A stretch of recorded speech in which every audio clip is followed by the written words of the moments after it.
Testing. All right. Yeah. One of those things you forget when you haven't done it in a while is turning power onto a condenser mic. Good morning. Welcome back to the PHV 9-Ball Open, coming to you from... hold on. I'll remember. Q1 Billiards in Richmond, BC. It's early, and I'm not through my first half cup of coffee.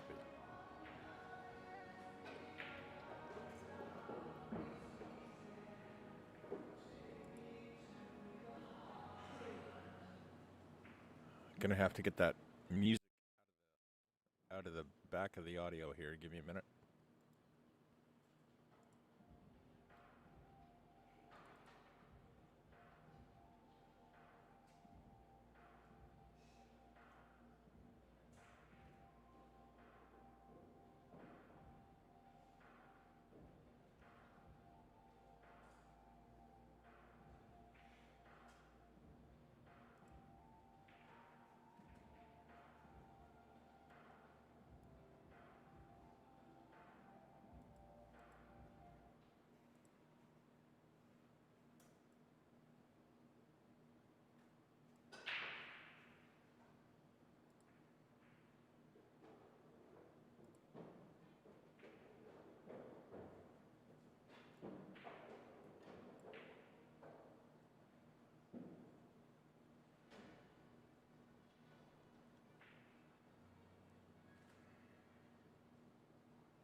Almost got my stuff together.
If you're watching along, if you can tell me how the audio is, I'd appreciate it.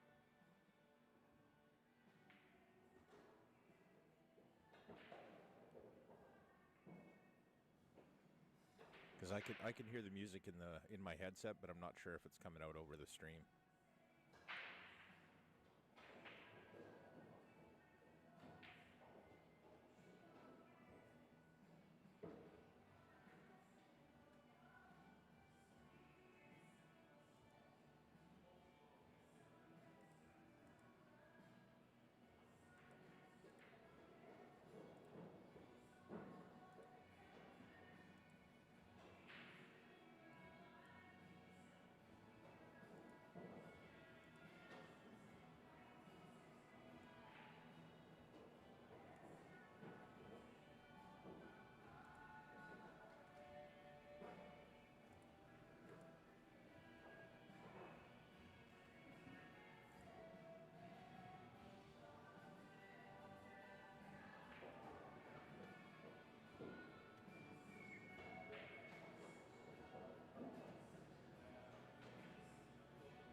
Okay, I think that makes it 1-1. Oh, that's a little low. Even on my side.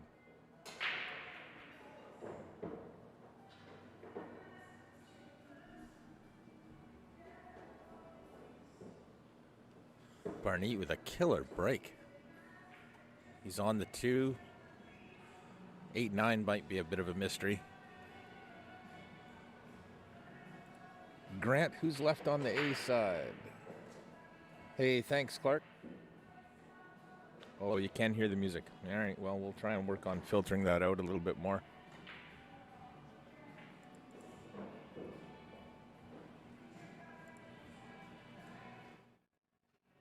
That should cut the music down a little bit. You probably only have to hear it when I'm talking now.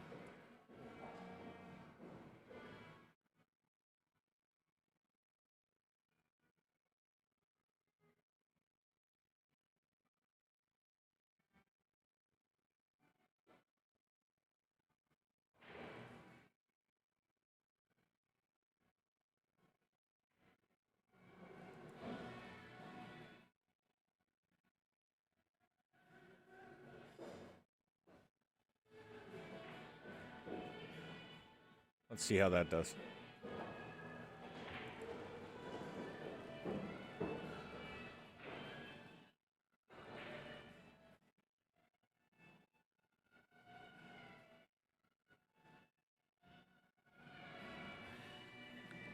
I'll throw the graphic up. Actually, I'll post it in the chat. Give me a minute.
There, I've posted a link to the draw in the chat on YouTube. I'll head over to Facebook and get that done now. Give me a second.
Okay, bracket pinned in the message or in the chat and both Facebook and YouTube. I think I've done everything I can to get rid of the music in the background, but it's going to be there while I talk.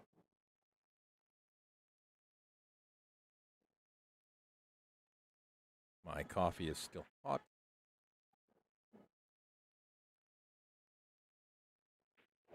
And we'll get down to the serious business of Sunday morning pool.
Barmeet's on the wrong side of this 5 ball.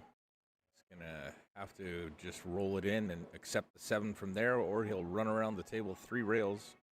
That's going to be short. He's going to be fortunate to get... Oh, hold on. Got to go for the 6. Did I say it was early? It's early. Didn't quite get to the position he wanted on the 6 anyway. So I'm not the only one making mistakes this morning. I'm just kidding. Likely going to play safe. Just try and get some distance and keep that 6 ball away from a pocket. This looks pretty good. It's got to get a little bit more steam. Not quite going to get there.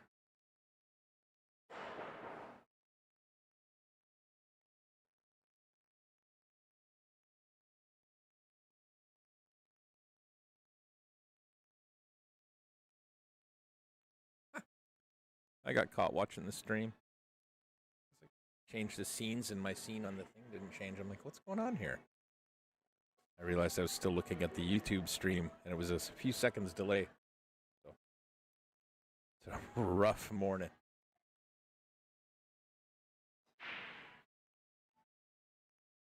Ball in hand with 4 balls left. Should get out here. Not sure what that 8 looks like from here, and Barmeet's pretty straight on that 7. Still not sure if that 8 goes to this bottom right corner. He's going to give it a go from there.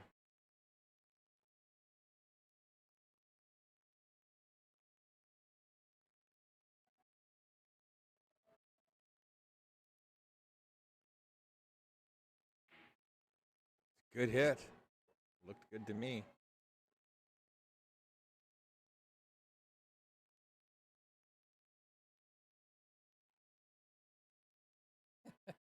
Thanks, Amy. I've got one. I just got to get into it. I've been plugging wires together and finding stuff on the stream to make it work, but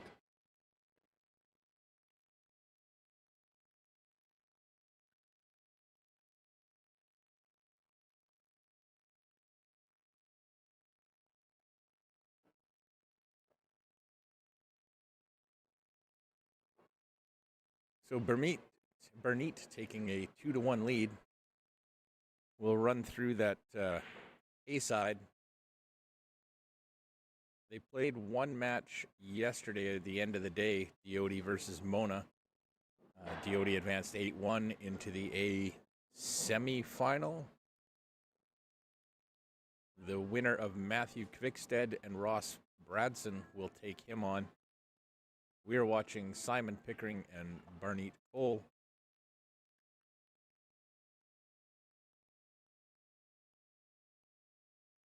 And they'll take on John Pay Pompey or Bree Garcia. John winning a nail biter 8-7 last night versus Randy White.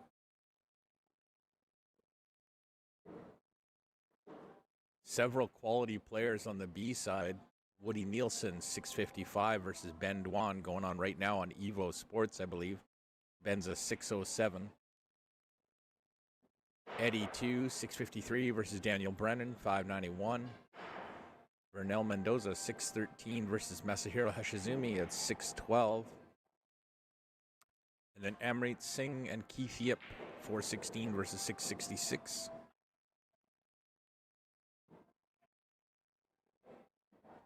So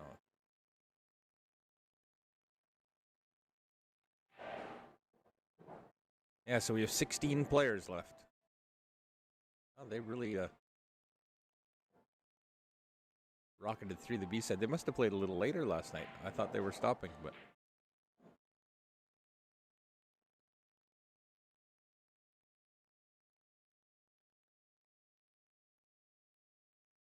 that's an update on how the tournament is going.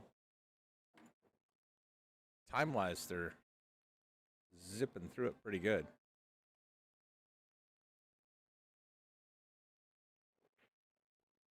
Simon's going to jack up, try and bank this 1 ball, but leave that cue ball in between the 4-5 maybe?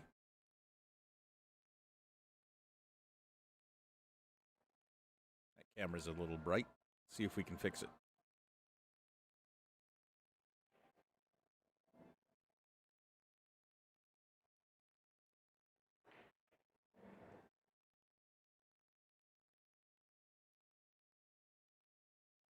Not exactly what I was thinking, but he got it in there.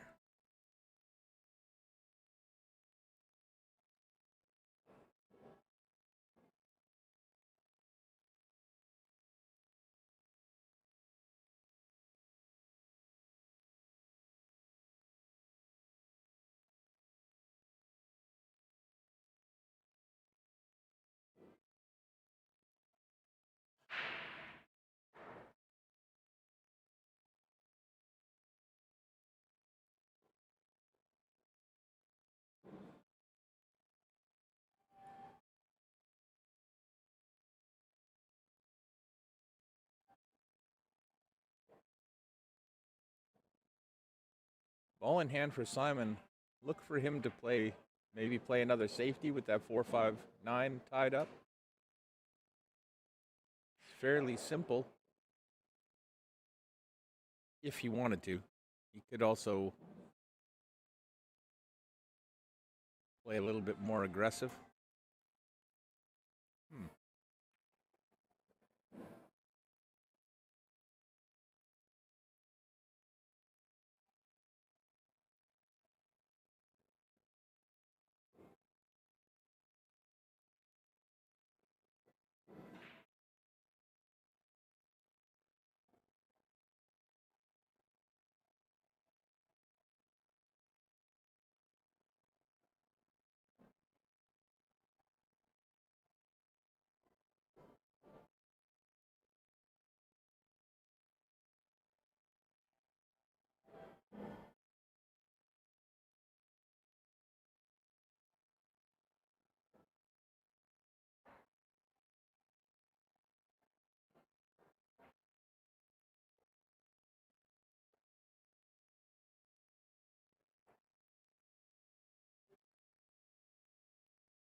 Simon taking a little bit of extra time to work this out.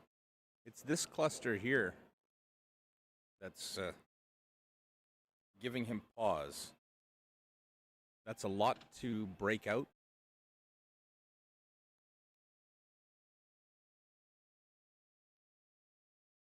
Saving grace is the 3 over here provides him quite a large area to work with. 2 rails to break to come. Oh, he's going after it right now. Doesn't want to tie up the 2. Might be good enough if he can cut that 5 in, and there's space to do so. So once he clears the 2, 3, 4, he does have room to work with the 5. The only challenge with the 5 is this 7 ball's way down, 3/4 way down the table, and he has to be at a particular angle to play the 5. Should still be able to make it work, but it is going to be a different challenge.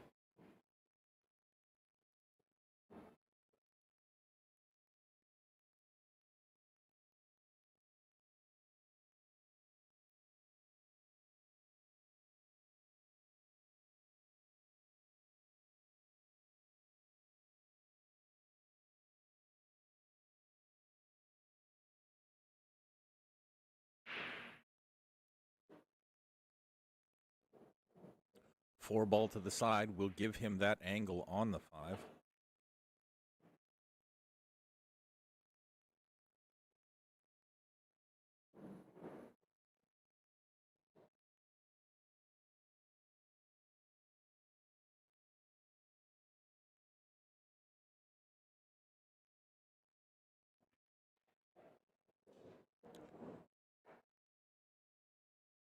Just adjust this camera a little bit here. Too far.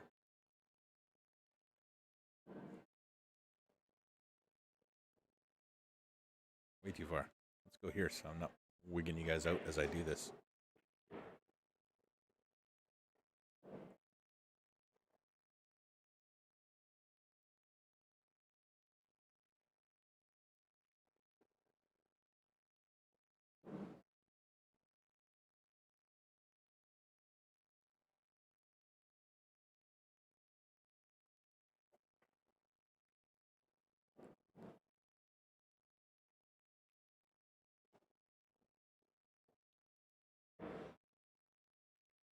7 ball in the left side of that pocket.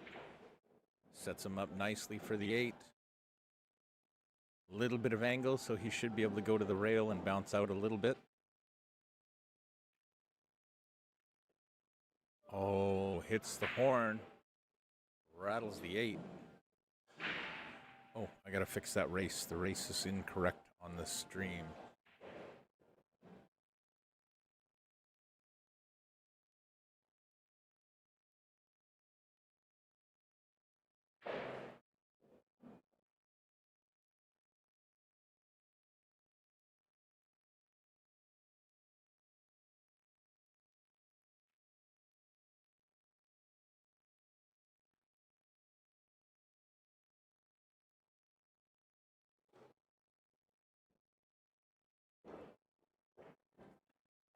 There we go.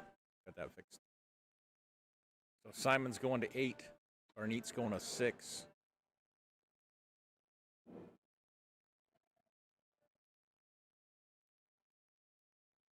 Mr. James Bork, Mr. Phil McMillan, and Mr. Andrew Wroblewski, thank you for stopping by and watching. Hope you enjoy.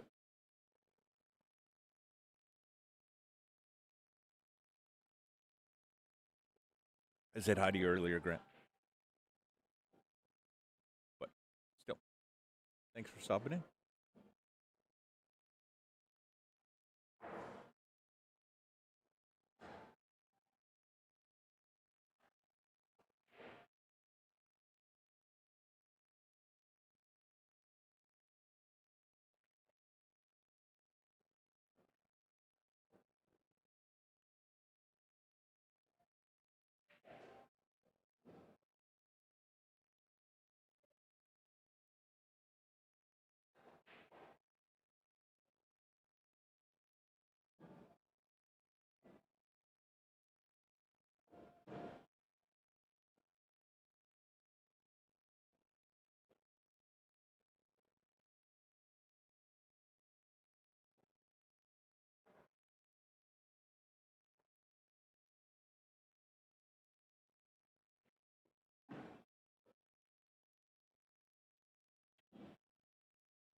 Oof. Balls flying everywhere, dropping in pockets all over the place on that table. Made the 1 and the 6. He's on the wrong side of that 8-9 cluster, though. Too far to jump and really get the cue ball to settle down before making contact with the 2, so he'll likely push out. Just leave him down table somewhere. I don't believe the 2 goes past that 4 into the bottom left.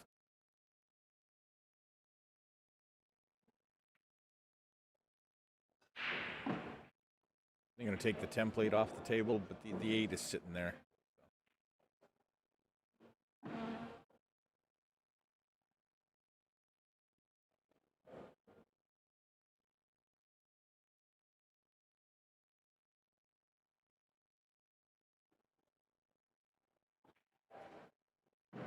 Barneat's a 604 Fargo, so he can play as well. Simon's sitting at 727 these days. No slouch himself.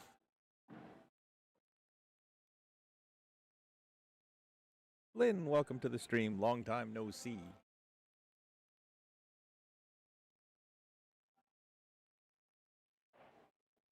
Hope things are well.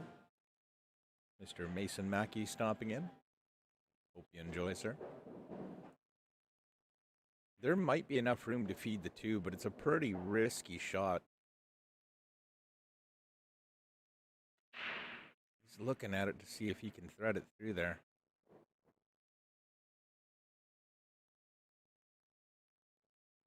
If this doesn't go here, he may elect to bank it there and just try and set the cue ball across table.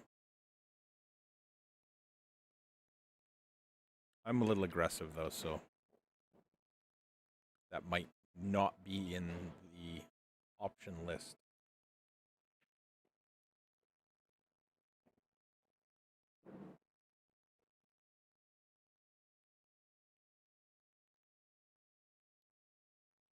always a job to try and remember these scenarios and see how these better players play them, and then try and put that into your own repertoire.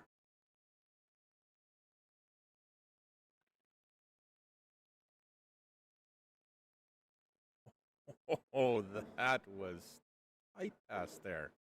From that angle,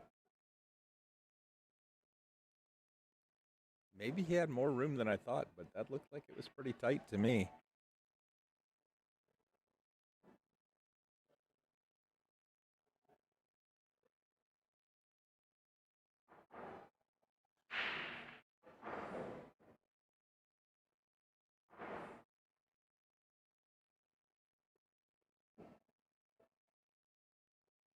Simon looks like he's bearing down a bit more. He did not like rattling that 8-ball on the last rack. He's taking a bit more time, looks a lot more settled.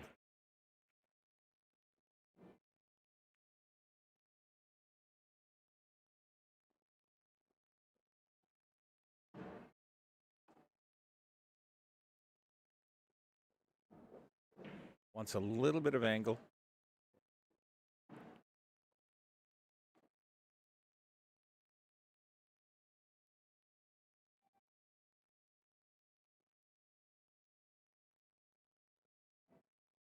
Determining the angle he wants to come at the 7 so that he can progress to the 8 as cleanly and with as little effort as possible. I think he's going to go around the 8-9, but he may try and draw it back.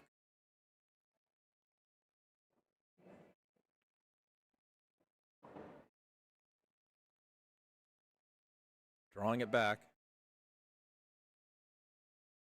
Trying to get into this area here. No, he had more angle on that than I thought. I think even he was surprised that that was, or sorry, as straight as it was.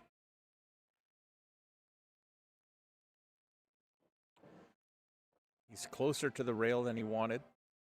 It's going to limit how he can cue the cue ball. You'd like to be about 6 to 8 inches off the rail here at a minimum. Gives you the best opportunity to cue the cue ball however you would like. You see how he's got to elevate the cue? That decreases accuracy.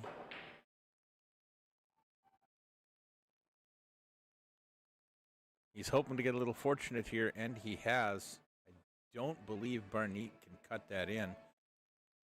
Can play a safety, though.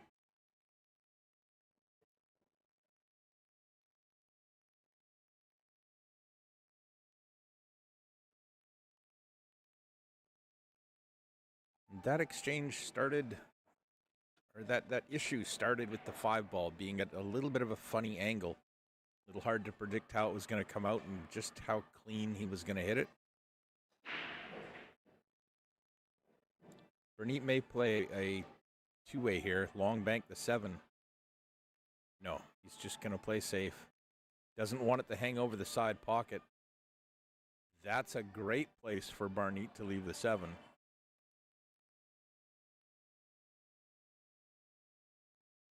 Limits Simon's options for going after it because now it brings that side pocket into play for a possible scratch.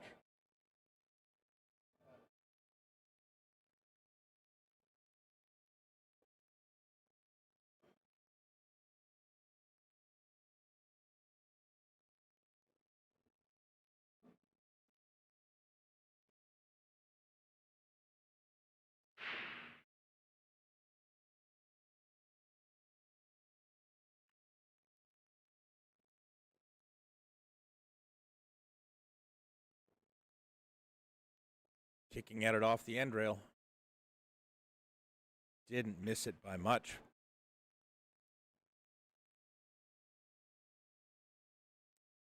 But that will likely give Barnett this rack. That'll put him on 3 and halfway to his goal.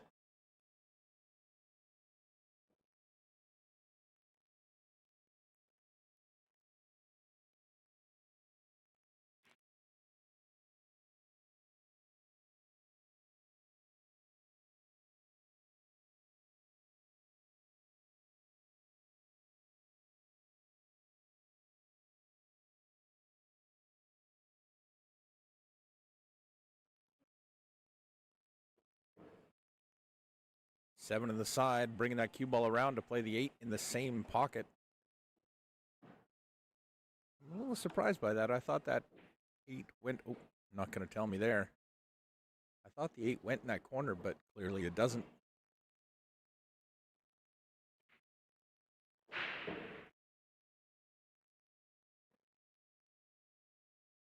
Well, that makes this a little different. It's still a shot he should make. Don't get me wrong. This should still go in.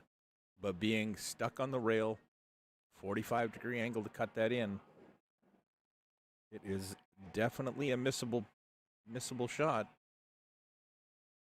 I still think he's better than 70-30 to make it. You got to watch the scratch, though. Sometimes we can forget about that. He's missed it, and unfortunately, he's missed it in such a manner that doesn't make it extremely difficult for Simon.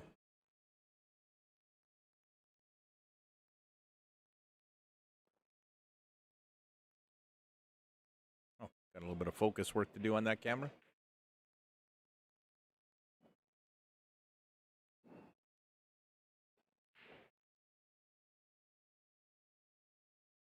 Rattled it. Gives it up. Barneat going up 3-1.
So Simon's got a bit of work to do.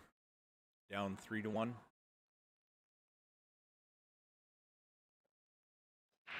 I'm concerned I may have missed a game, but I think we're good at 3-1.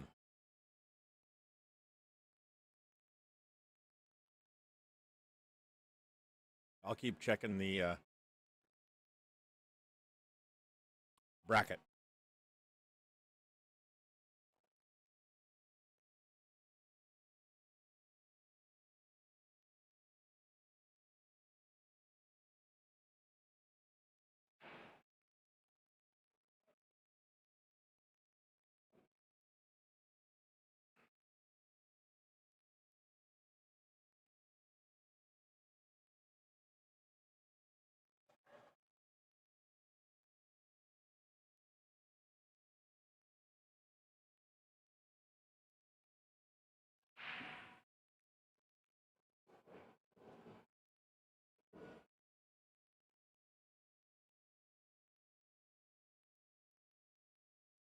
Barneat's a little funny on the 4.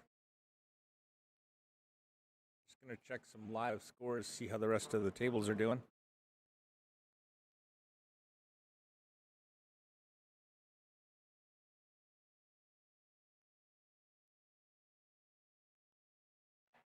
Barneat not happy with that safety.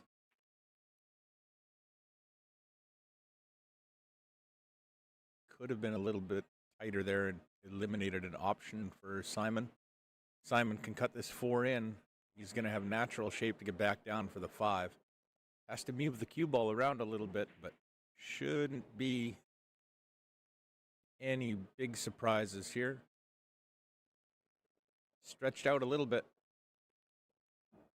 Hit the 8 and clear it. Pretty sure that's out of the road.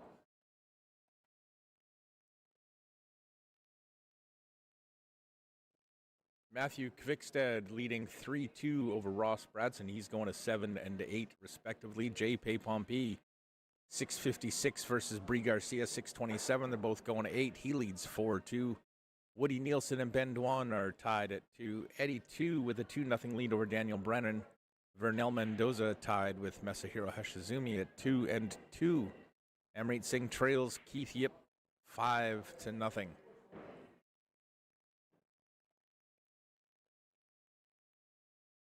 I think Simon's got enough angle on this 7 to get away from the 9 and go around it.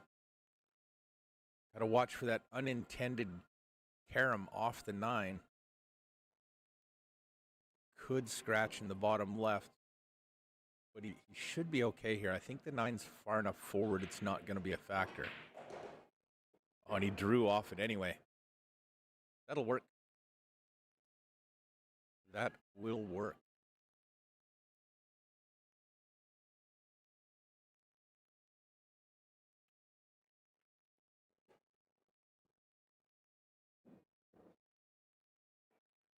Simon getting the speed right there. Drifting right in on the 9.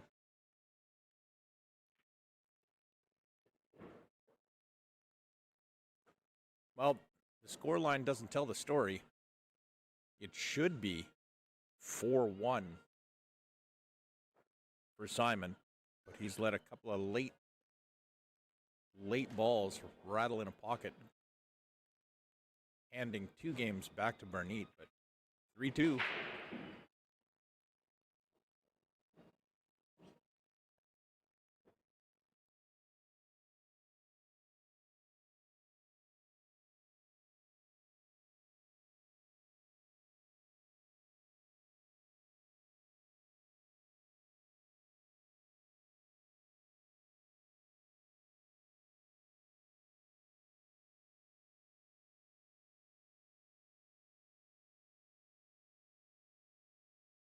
Rack number 6. Simon breaking. The 1 ball went towards the side, but not in. Ends up in the middle of the table. No clusters. Nothing to break out. Just got to keep the cue ball clean, keep it out of trouble. Stay on the right side of the ball, and you'll end up on the right side of the score sheet.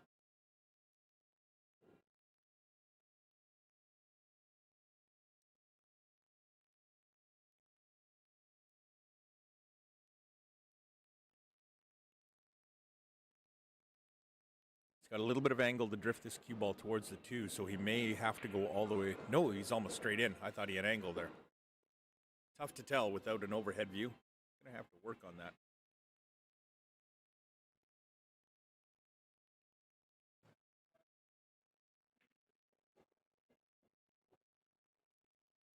It's gonna be a little tight to the rail.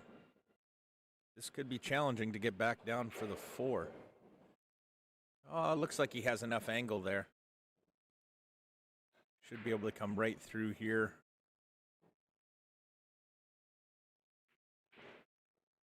Oh, shortened it up. Looks a little bit challenging now. Had it stopped over here or even over here, would have worked out.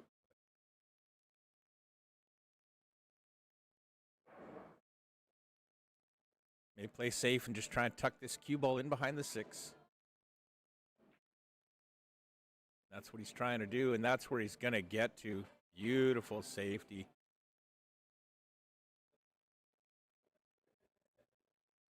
One rail or two rail escape for Simon. All depends on what he likes.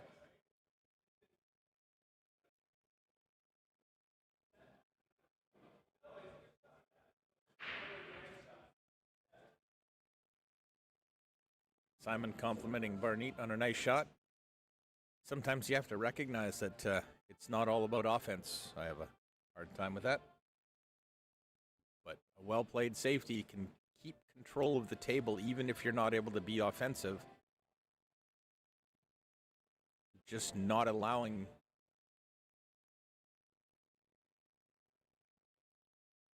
the other player the opportunity to switch into an offensive mode will retain control of the table, or some control of the table.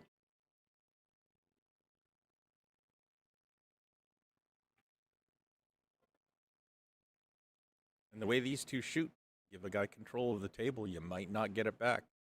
That's what the battle right now is.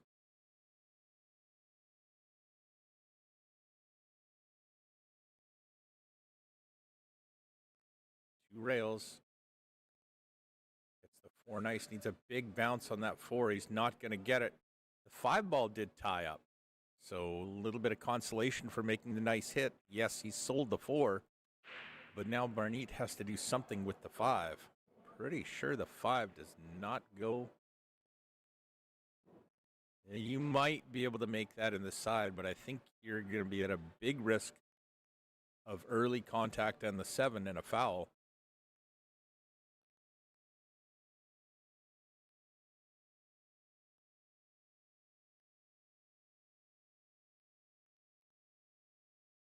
Barnett weighing his options, trying to come up with a plan. Elected to play safe. Okay, so that 5 ball is really tied up. Not a lot of options there.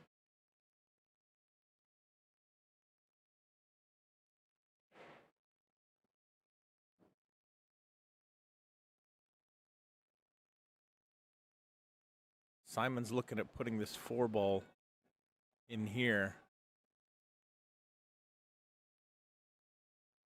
And maybe, I think he's kicking at it this way and trying to send the cue ball in here. Not sure. That's my guess.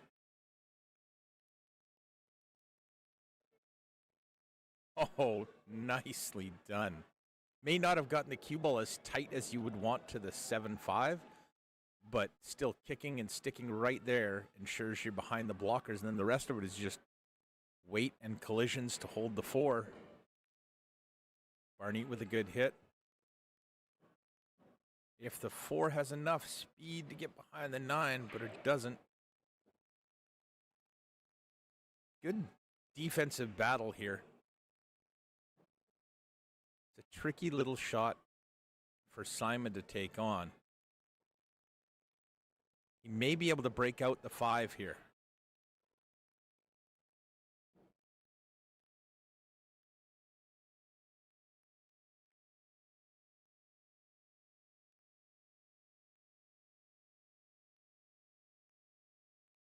We broke out the 5. I'm not sure what his intentions were there. Whether he wasn't close enough to the pocket to really make me think he was going for the 4. Maybe he was trying a safety. But whatever it was, I'm not clear. Didn't sell it out, though. Barnett has a heck of a tight cut through that 7-8-6. Just going to play safety. I think he's got him. If Simon does have anything, it's just the edge.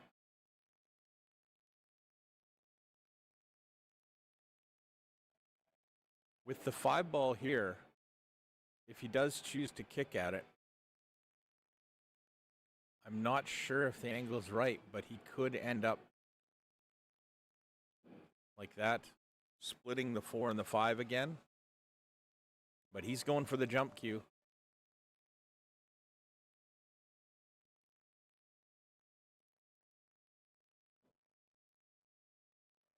Might be, can't really tell what that angle is. He might be jumping into his safety and trying to bank the 4.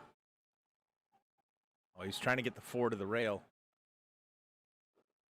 just to eliminate it going in the side pocket, but it didn't get out of the way.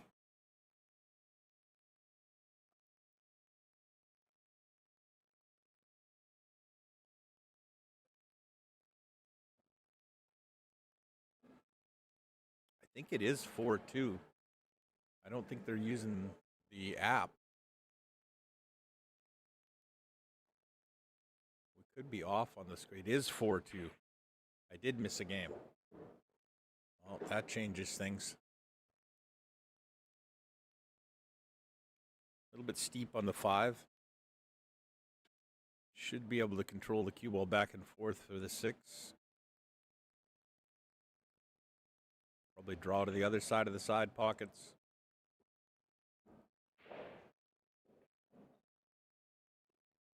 That may be a tad thin. The thinner you have to cut it, the less control you have over the cue ball. Can still work.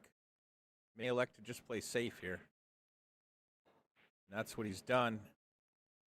I don't believe he's going to get there. That came out. So Simon left with a long shot on the 6. Doesn't have a good running angle to get back for the 7. This table's playing slow, so it can be a bit of a challenge.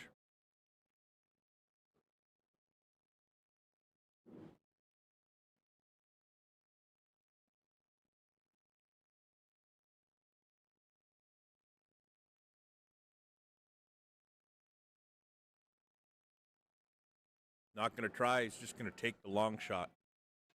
No need to force it. It was going to add too much of a degree of difficulty to the shot, especially with the way the pockets have been accepting the ball.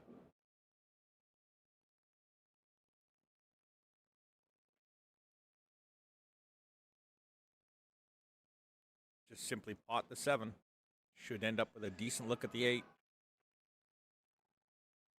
Now he wants that 7 ball to get tight in behind the 8. He's going to get a little lucky, but maybe not as lucky as he hoped.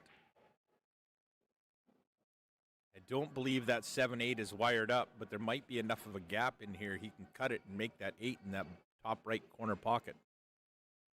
I think he's just thinning it. He's cueing gently, so that generally means he's not going to power up. Pretty thin, though.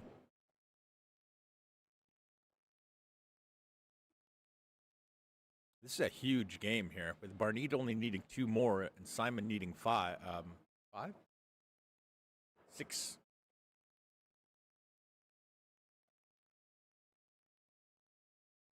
Oh, 8 ball first, ball in hand for Simon. Making a mistake in this game at this level is costly. At the pro level, which Simon, I think at 720 would be considered a low-level pro as far as Fargo is concerned. They can rattle off a few games, so this single mistake could cost Barnett as many as just 1. Or if Simon runs a little bit of a pack on him, it could be 2 or 3. And I wouldn't be surprised.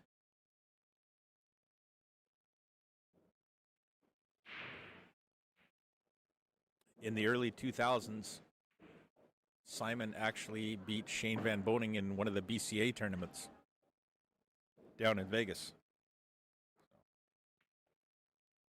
I think he beat him in the final.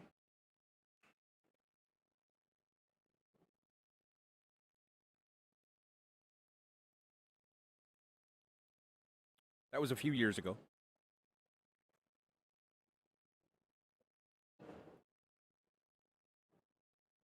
Now I have to look it up.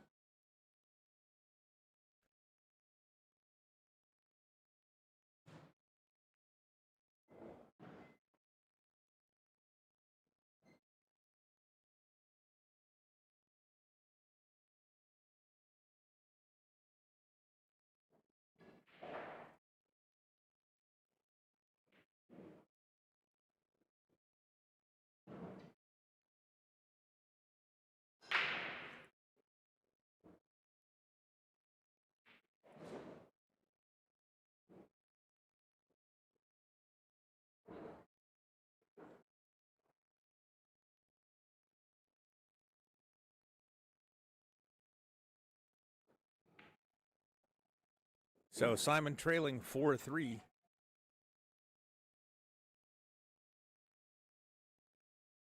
Chipping away at the lead.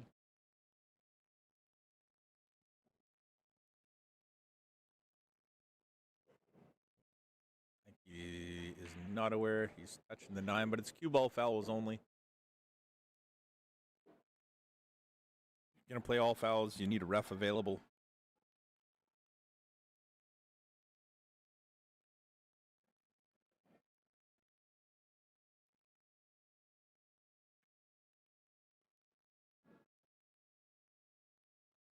Nice little draw shot just to get this 5 in the side. He's overcooked it a bit. Facing the wrong way off this 5. 6 balls just to the right of our screen.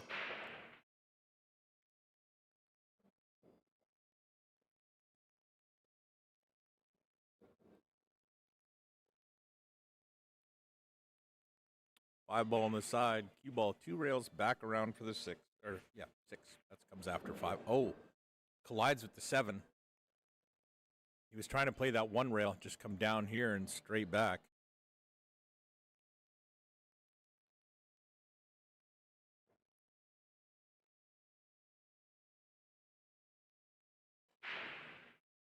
If he overcuts it, he's going to be fine. That cue 6 ball will come into this area here. It's if he hits it too thick, it'll come right back out to the open table.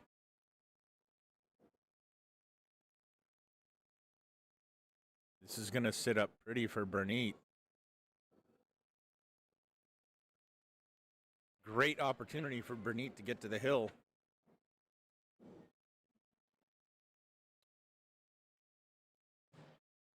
Oh, that's right. It was 8 ball, wasn't it, Johnny?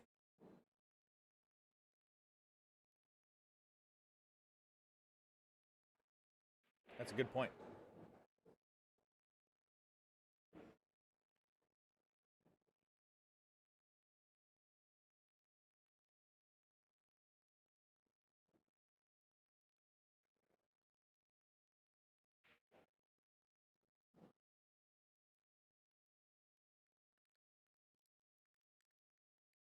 Still a nice feather in the cap, though.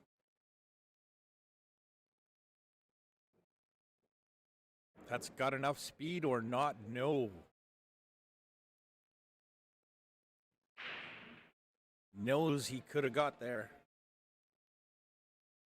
And anytime you let Simon at the table, it's dangerous. But he will play safe. He will give Simon limited options here. Just going to thin it. Try and get that cue ball back down table.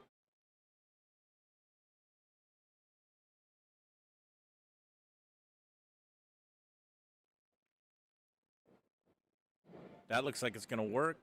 Or is it? That may have fallen short. Simon may be able to cut this in. It's not easy.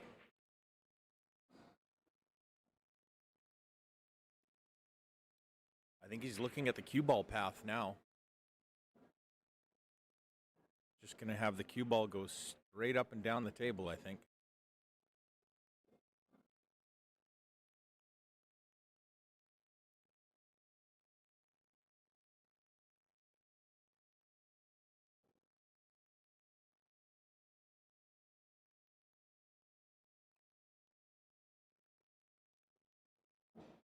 Great shot. This is going to have the speed to lay up fairly nicely for that corner pocket.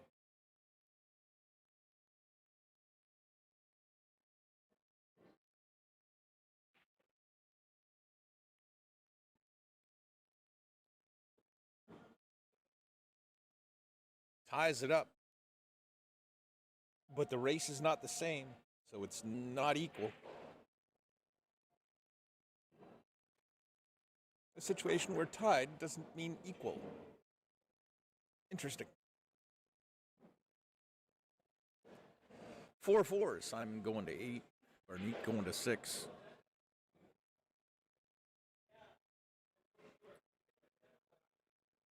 Some more scores around there.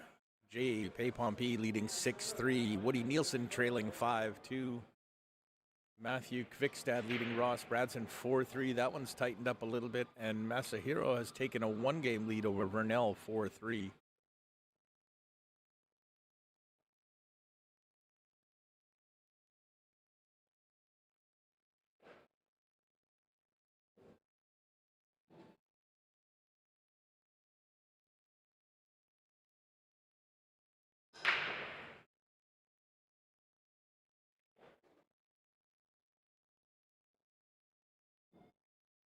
Simon not finding that sweet spot on the break to get the one ball to drop.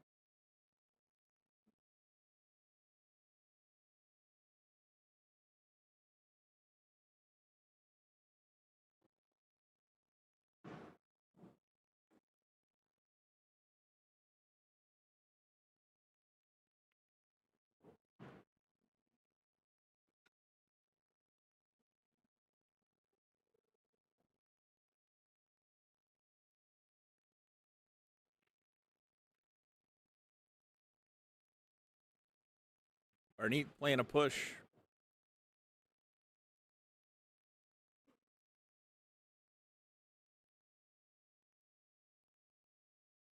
Be interesting to see how Simon plays this. Just about dumped my coffee there. Oh my god.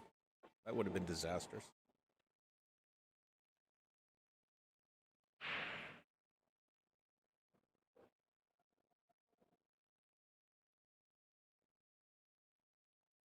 Not sure. I'm pretty sure that one doesn't go, so he may just bank the one here and bring the cue ball back into this cluster. Try and play safe.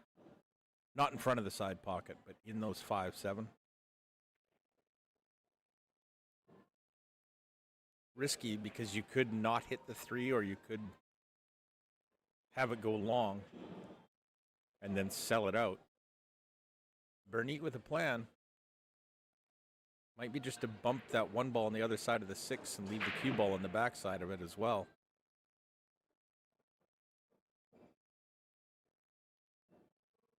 Just thinned it into the 2.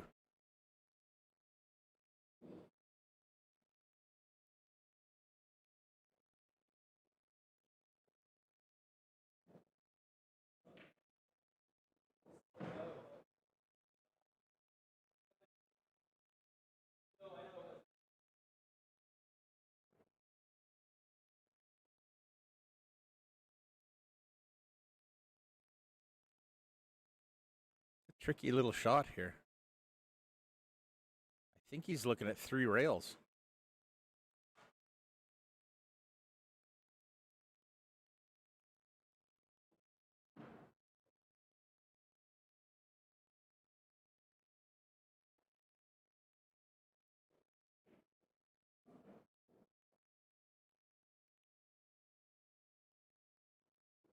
Coming in there and somehow making contact on that one.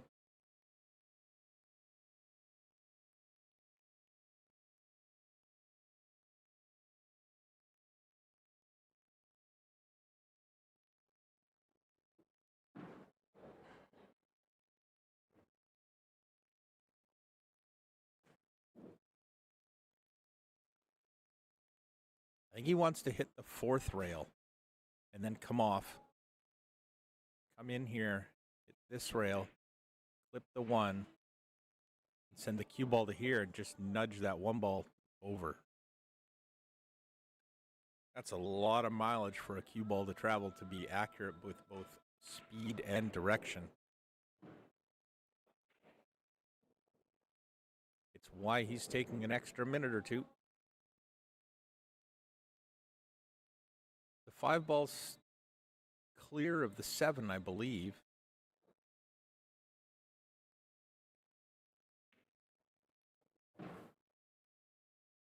It's not that there are no obstacles to the end of the rack. There's a lot of movement of the cue ball.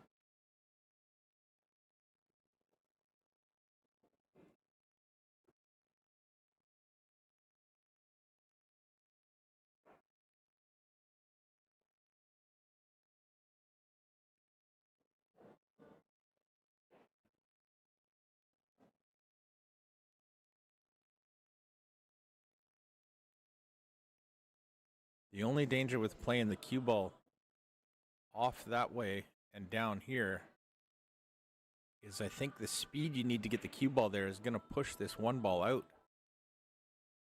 And you could likely sell it out. Maybe if he hits the one ball into the two, then you can use the two, push the two ball down here along with the cue ball down here. Even if the one ball ends up in there, you might get another safety out of it. A little creative, maybe. Maybe I'm reaching too far.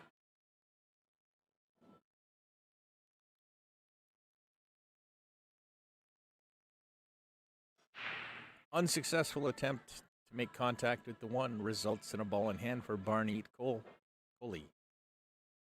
Sorry. I think you'll see another safety here, as Barneat will just shoot the one ball up table and get that cue ball to draw back in behind the two.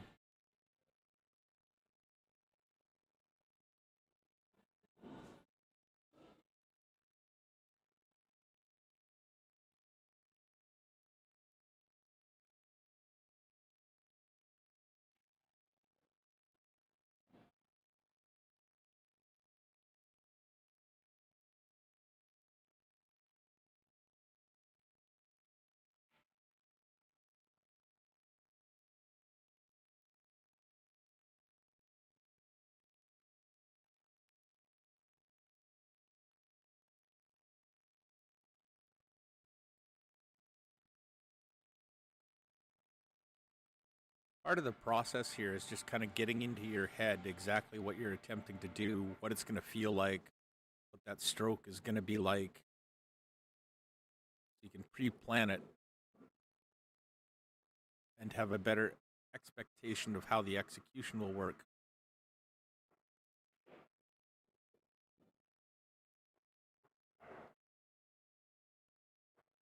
Right up in behind the four. I don't believe he got that cue ball back behind the two far enough. I think Simon still has a window there. Yes, plenty of room. He's going to kick at it.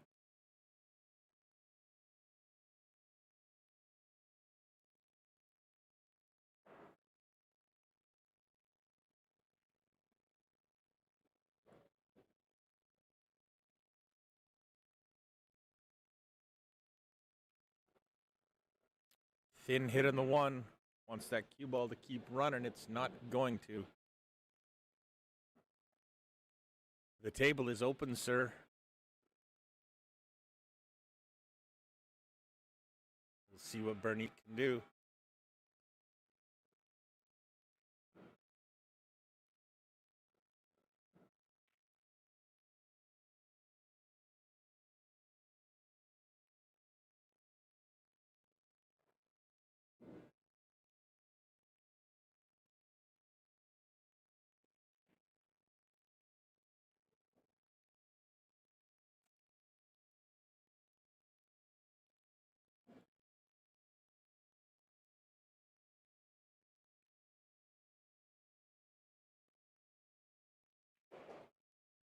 Unexpected miss from Barneat there.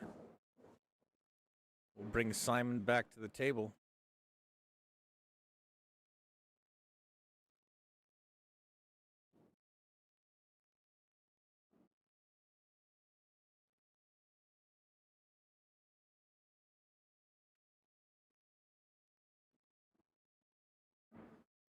Nice little angle, helps him move the cue ball around.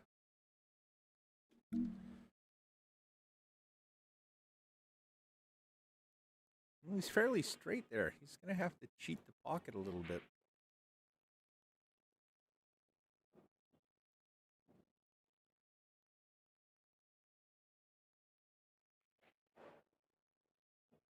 He does have a little bit of angle, though.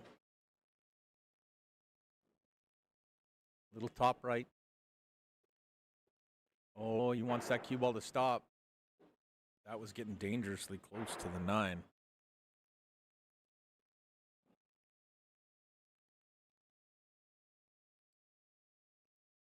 Another tiny bit of momentum.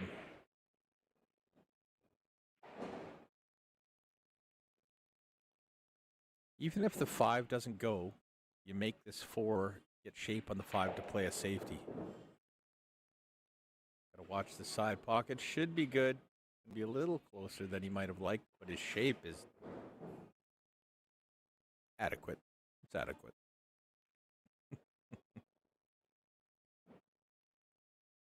He's a little straight. Might be able to pull. Oh, he does have a little bit of angle. You can see how his cue is not quite parallel to the rail. Gives him just enough angle to get over for the 6. And again, nice angle.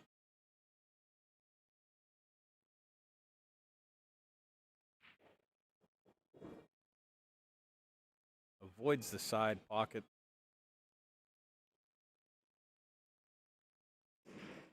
Will likely roll forward. That's what he was checking now, was exactly where he needs to be to play the 8 in the side.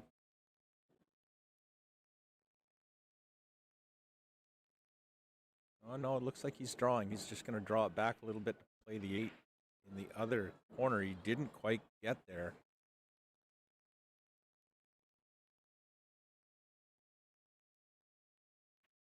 With that kind of angle, he may have to run around the table. Brings factors involved that he doesn't want, but should still work out. That looks like it's great. Just a hair heavy. 1 ball diameter too far to be perfect. It's still 98% there. And Simon, for the first time in this match, has taken the lead 5-4, working his way through the rack, playing strategic. Couple of errors from Bernit, but nothing glaring. Still playing well. So 9 ball on the spot, 2 ball on the tail. That's the racking rules for this event.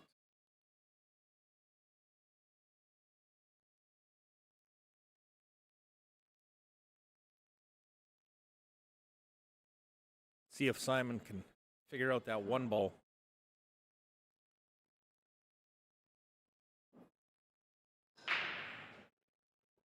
One ball's a little short on that one. But he did pocket the 2.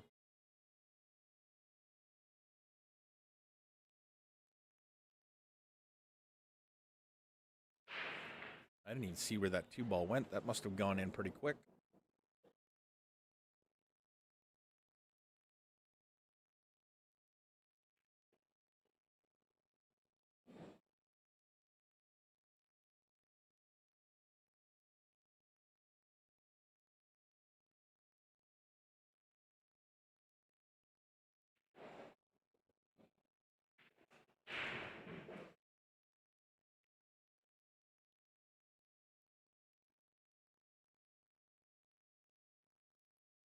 Didn't get the safety, but got a lot of distance.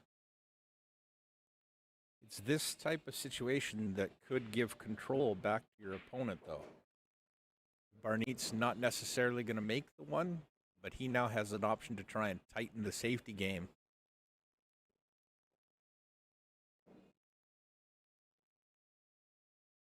Get a little ahead.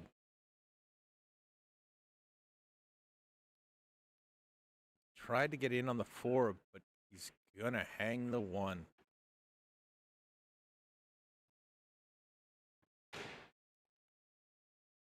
Big opportunity for Simon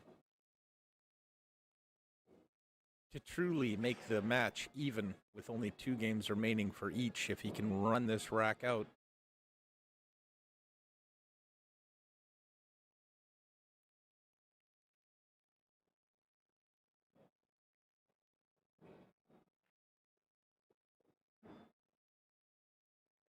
Simon's brought the cue ball back out into the middle of the table. That's going to work for the 3. Oops, wrong button. I wanted this view.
The 5 ball was far enough past that side pocket. Simon could use the rail to stun back out into the middle.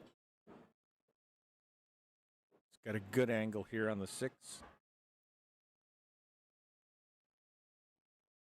Should be able to play the 6 ball into the corner, bring the cue ball into the rail, and then check it and kind of bring it straight up the table. Nope, drew it off there. What do I know?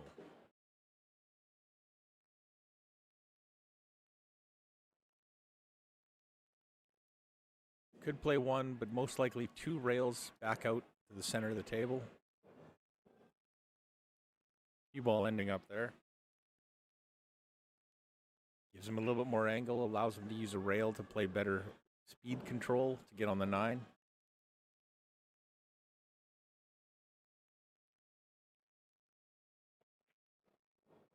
Checked it with 1 rail.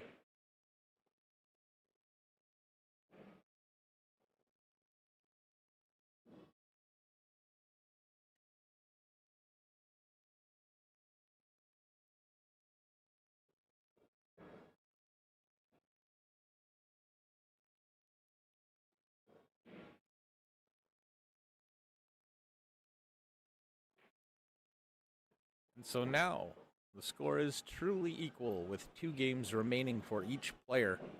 Simon going to 8, Barneat going to 6. Huge pivotal game this next rack.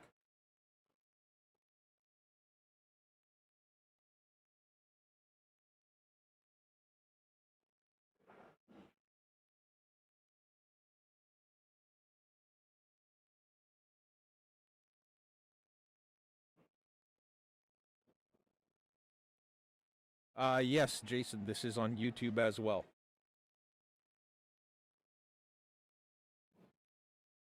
Oh, you know what? I forgot to share all this stuff out. If you wouldn't mind sharing, folks, I'd appreciate it.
Long, thin look at the right-hand side of that 2 ball as we're looking at it.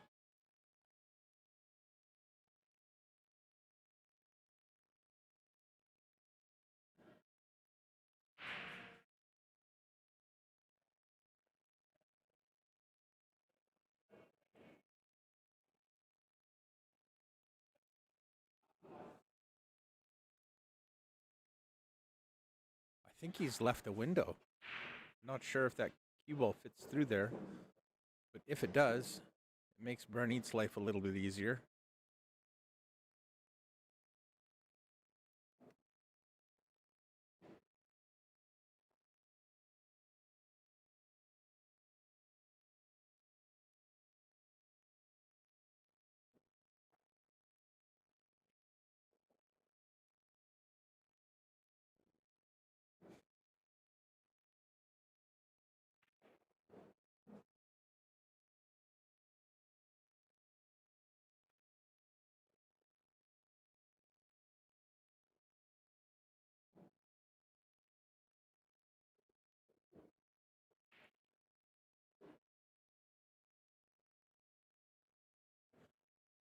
Well, if you don't like your chances of getting on the 4, this is a pretty tailor-made safety opportunity.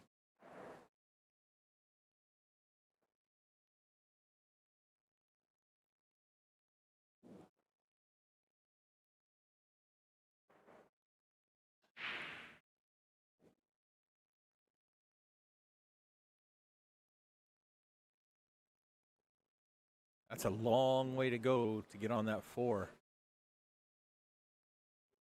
I like playing the safety here, roll up behind the 6, make your opponent make the mistake rather than you making 2 less than ideal. I wouldn't say they're tough, but less than ideal shots.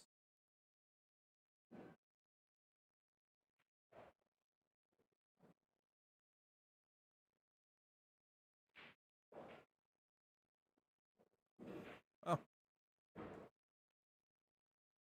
got exactly where he wanted to be.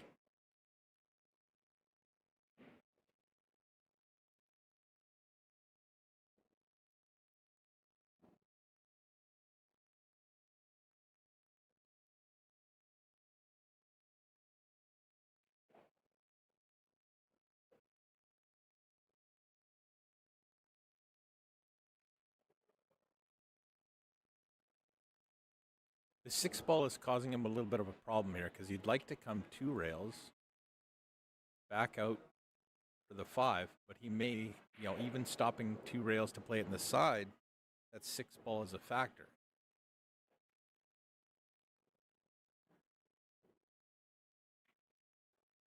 He's going 4 rails, needs to get around the 8, just doesn't want to scratch. At this point, he'll be happy with a jump shot. Looks like he's got to go get his jump cue. Might be his breaking cue. Going full length. Yeah, because the distance between the cue ball and the 8 ball is so great, the longer cue gives you the ability to jump farther.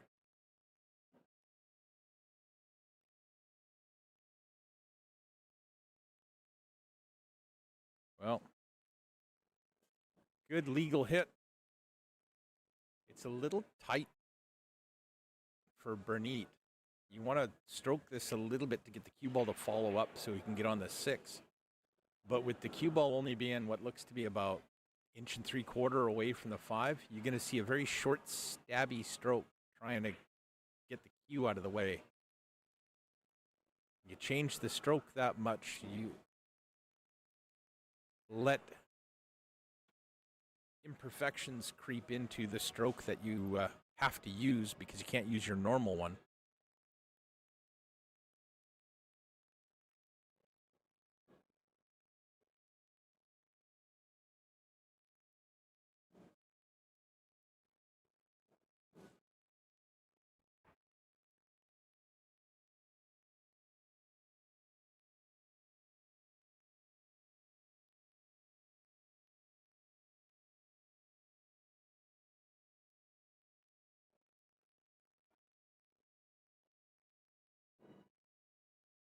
Five ball doesn't go in that right hand corner pocket. So Simon's looking to play safe here, bank the 5 ball up and down the table. Get the 5 ball into this zone, the cue ball in behind the 8. As long as the 5 gets to the rail, yeah, that's not a bad result. Bernit's not going to be able to play anything offensive. Could go for the long bank. The shape to the 6 isn't reliable from there. So he'll probably play the split safety and just try and get them at different ends of the table.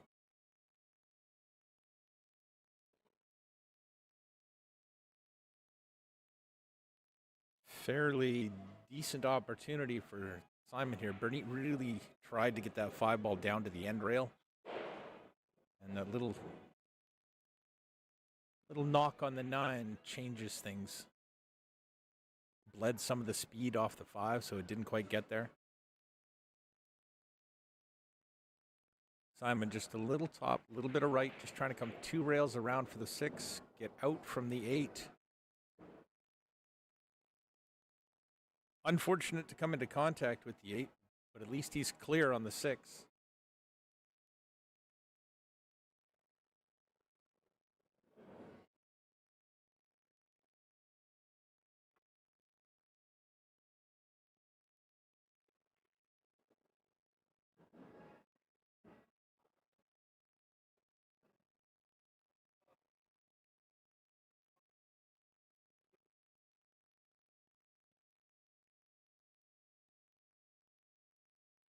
Seven ball, bottom right. Just wants to get out to here somewhere. Doesn't need to move far.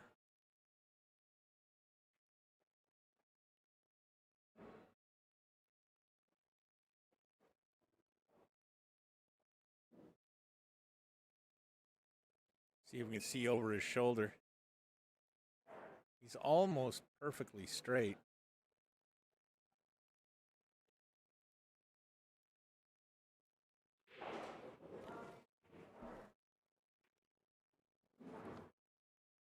Thank you.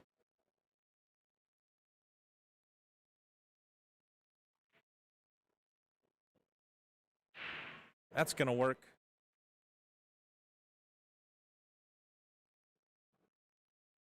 Overshot just a little bit, but still well within the expected wheelhouse. Just take his time. Wait until you have tone. Let it go. Simon's on the hill. Incredible comeback from being down. I believe he was down 3-1 and 3-2, 4-2. And then he's run the last 5 racks straight to get himself on the hill.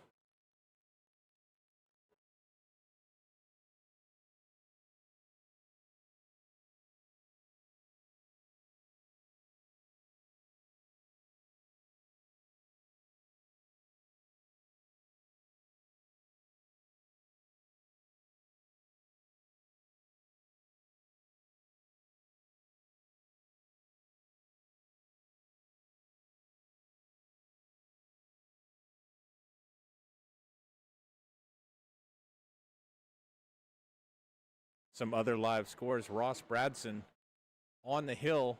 It's a Hill versus Matthew Kvikstad. They're both 7 and 6, both going to 8 and 7. 1 game required there. Eddie 2 leading Bree Garcia, or trailing Bree Garcia 1-0. Need to see what happened there.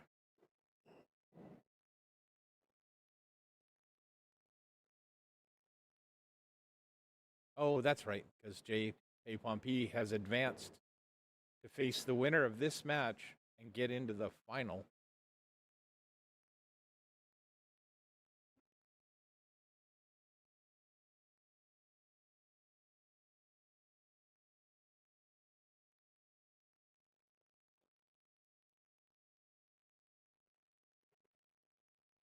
Simon going around the 8 and 9, needs to miss that 5. Does so nicely.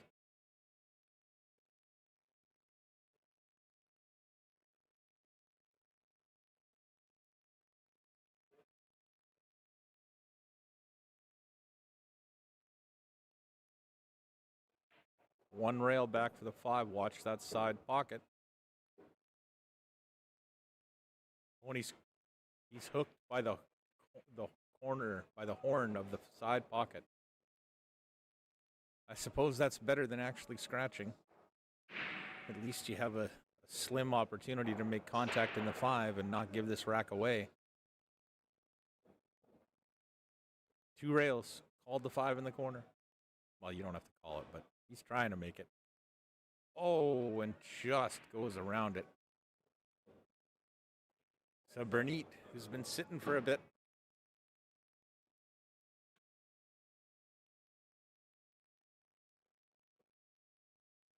It might seem like a strange and petty thing, but every time your opponent fouls, you are supposed to ask him if it's a foul. He's supposed to confirm it.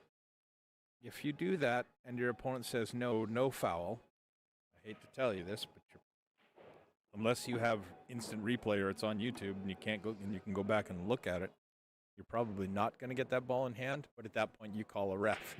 You tell him he has to watch the rest of the match.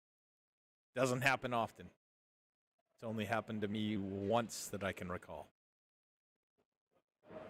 But you won't forget it when it does happen. Angle's getting steeper and steeper as we watch that cue ball get closer to that 7.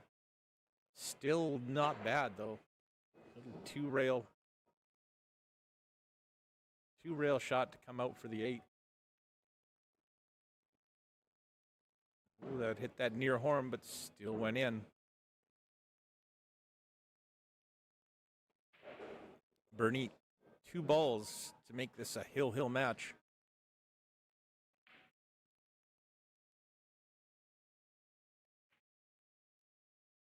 Oh, you put a little bit of juice on the cue ball to straighten it up.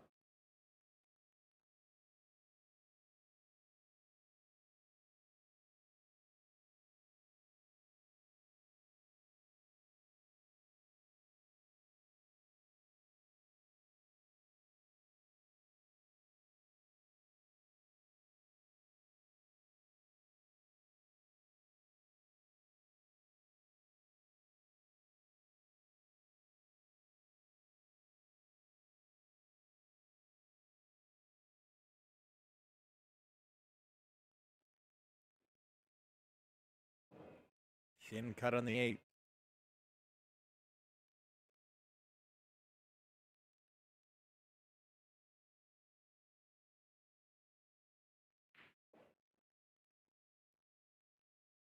Always a risk. Burnett's assured of making the 8 ball, but not assured of getting decent shape on the 9, and that's going to fall short. He's going to be on the 50-yard line. What we mean by the 50-yard line is he is almost pointed at the middle of the table here. Almost, not quite. Like the 47-yard line.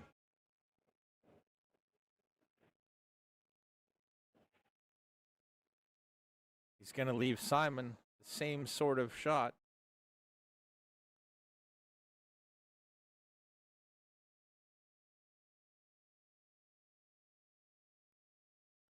For the match and a seat in the semifinal, A-side semifinal.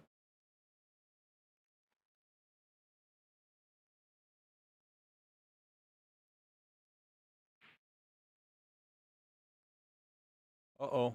Not the way they want it. Not the way they want it, but it is in the rules, so that's the way it's going to go. Simon Pickering advancing into the A-side semifinal against Burnett Coley. I'll throw up the tournament graphic, and I'll be back in a minute. Thank you very much to Q1, Top 147 involved yesterday, and of course, Tymey Roofing, one of the sponsors of the event. Speaking of which, I should get that on the stream. I'll work on that, and we'll see you back in a few minutes when another match gets called on this table. Thanks for watching.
Simon Pickering versus John Pay Pompey. This will be a good match. I play with John on Tuesday nights back in Chilliwack on the Tuesday Night League.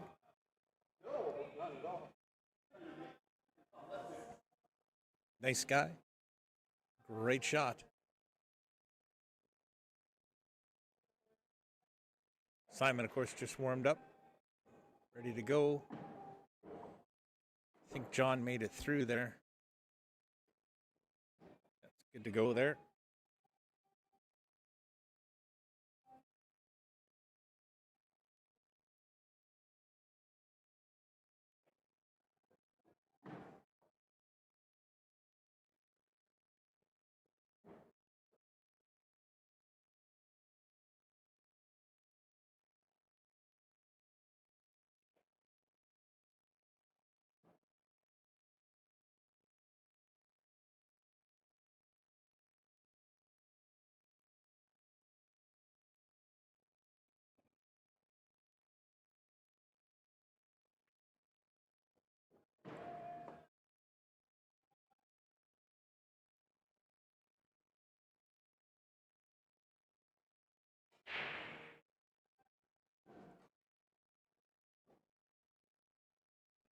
My apologies to Mr. Silvius.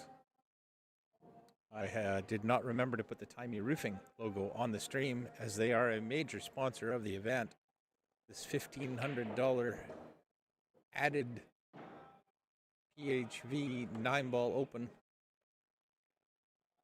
Thanks very much to Mike Silvius, Doug Lowe, and Bien Lim, and Trung as well. A lot of work, a lot of time spent organizing this, getting it to work with Digital Pool.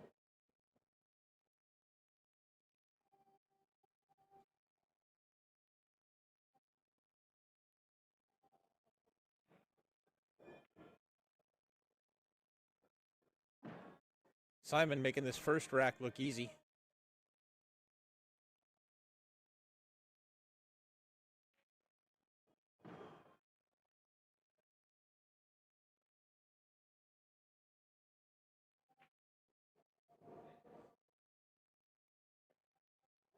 A little closer to the 7 than he wanted to, but that will likely get it done.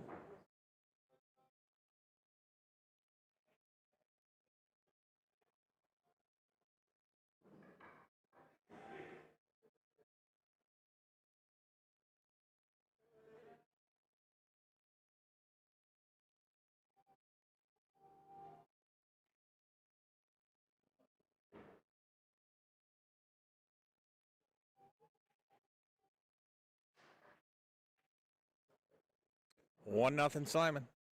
Both racing to 8. 727 versus 656 Fargo, I believe.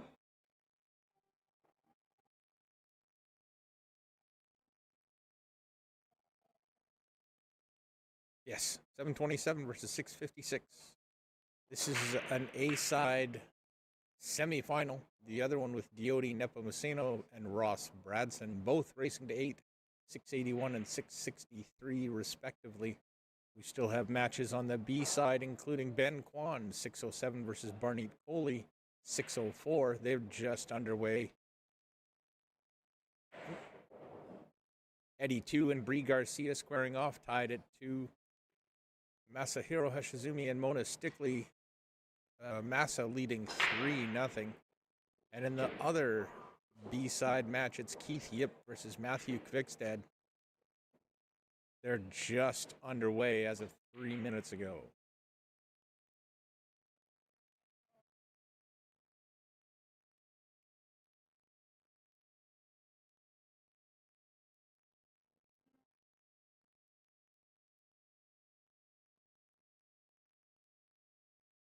Simon working on rack number 2. Walking around the table, looking at it like he's hunting it. A little bit of a different demeanor in Simon in this match than the last match. But it is almost afternoon pool, and as everybody knows, the only really good reason to be playing pool at 9:30 in the morning is you've been playing all night.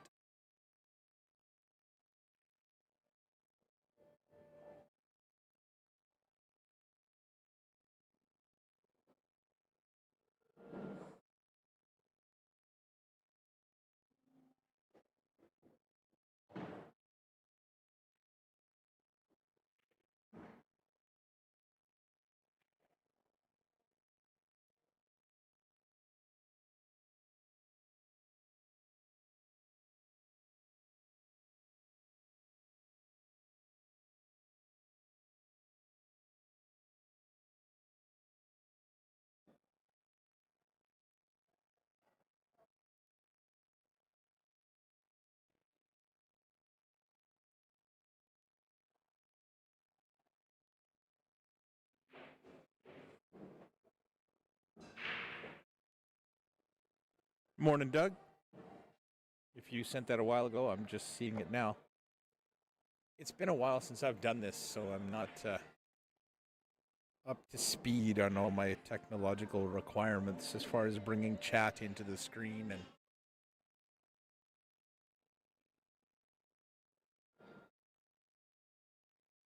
all that stuff.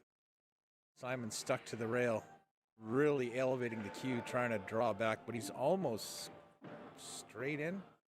He's got a little bit of angle, but it goes straight into the 9. He might be able to. It's really tough without being able to hit the center of the cue ball or a little bit lower than extreme top to go into the 9 and deflect down towards the 8. You see all the spin he had on that cue ball? He was trying to not just draw the cue ball down the table, but masse it down the table a little bit. John, just left-hand side and going around the world. He's going to end up with a decent lead as long as that doesn't go in the drink. Oh my gosh, I thought that was going into the side pocket there for a second. Oh, but he has left it for Simon.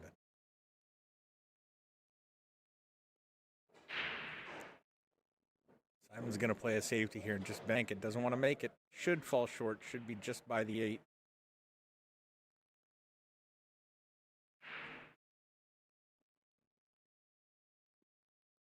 John going to kick at it. One rail.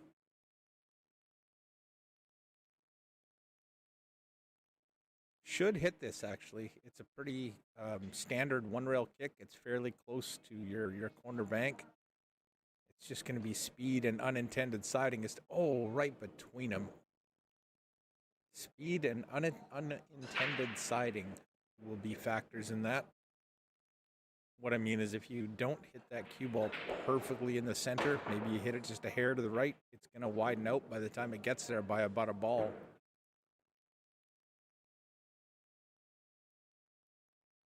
Most of these guys are pretty deliberate with how and where they strike the cue ball, so having that happen is not a common occurrence. It's also not unheard of, though.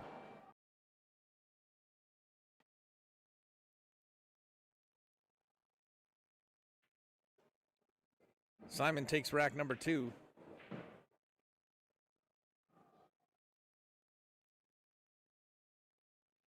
Either one of these fellas is capable of running a couple racks in a row, so 2 games, well, a nice lead is not necessary.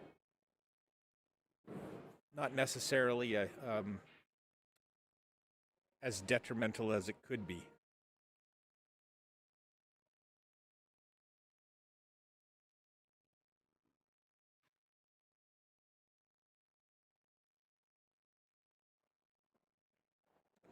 Two nothing, Simon to break in rack number 3. See if he goes a couple of inches off the side rail. He is. So I think he's trying to bank the 2 here. Normally you're trying to make the 1, but not from that outside angle.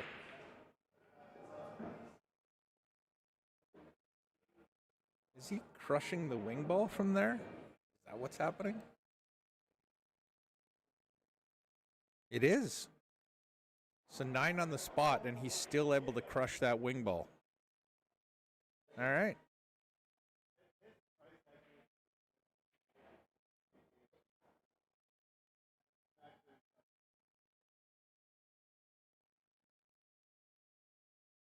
pretty impressive.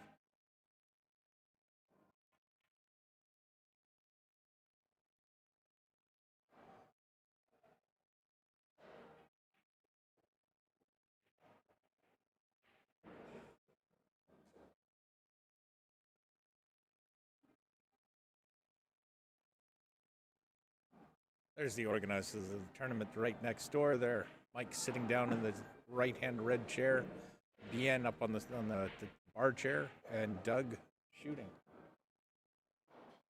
You can only come and watch so much pool before you have to play a couple games or hours. I think Doug and I were up to like 1:30 last night. Had to run a gauntlet once we got to his place, so that's a set of 8-ball, 9-ball, and 10-ball.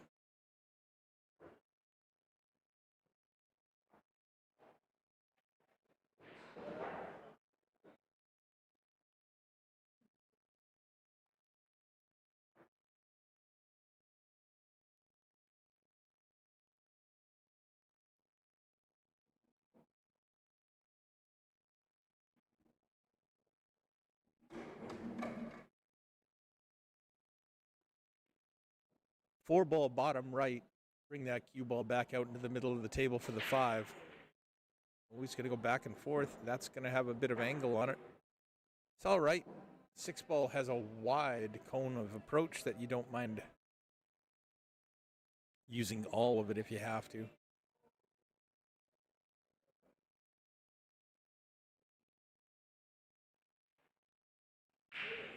Ooh, it looked like the 5-ball took a little bit of a skid there. Did you see that?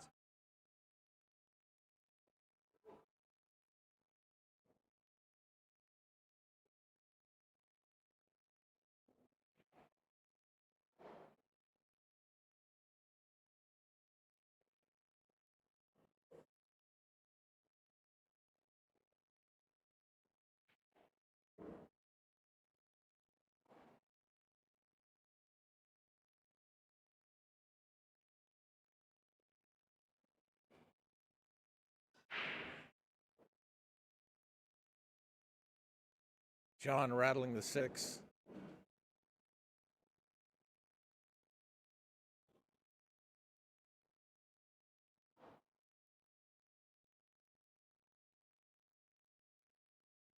He'll figure it out.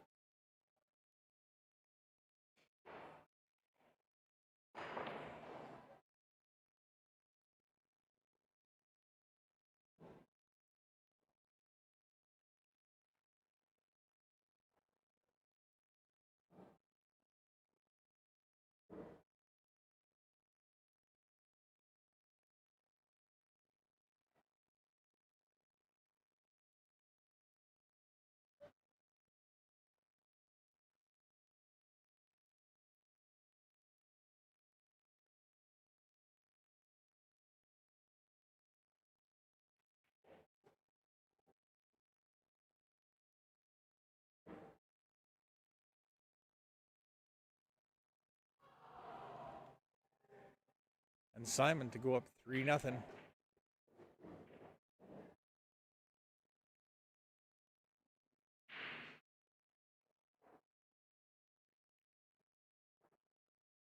Just going to see if I can figure out some instant replay here, folks.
Okay, we may have instant replay.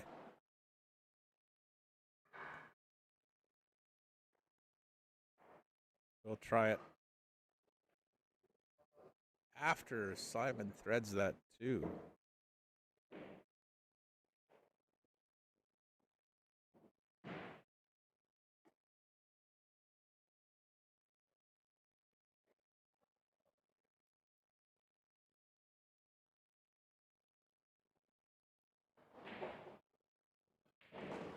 As you can imagine, didn't work. Okay.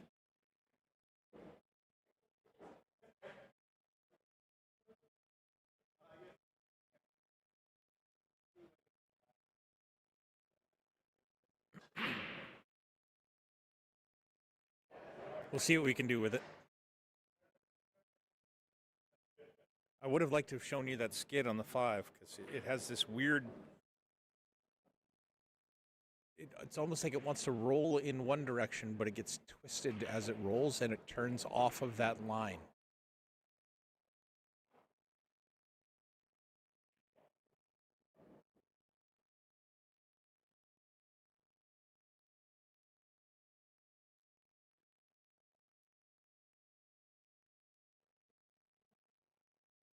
And it can be quite drastic when you get a skid or a kick on the balls when they make contact. And that's just two contact points on the ball and the object ball that are a little bit contaminated or dirty, and they stick a little bit longer than they normally would. And it causes that ball to go off on a bit of a different direction.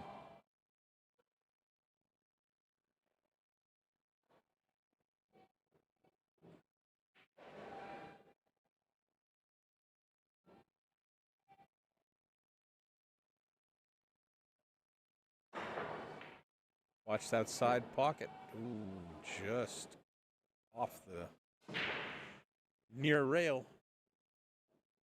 Maybe went a little too far. Not really sure on that one. Yeah, he's on the wrong side of the 7. He can correct it with a little bit of bottom right. He wants to draw it into the side rail and back across the table. It's not going to get where he wanted. He's going to have to bank the 8, I think.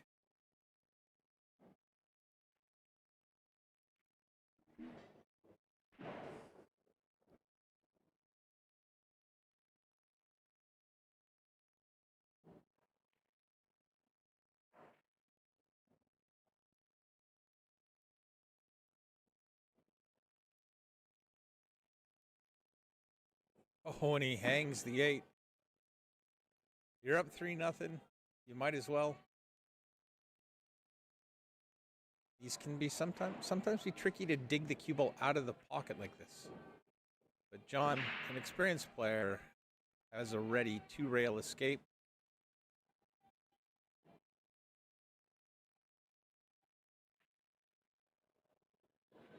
In there without a wobble.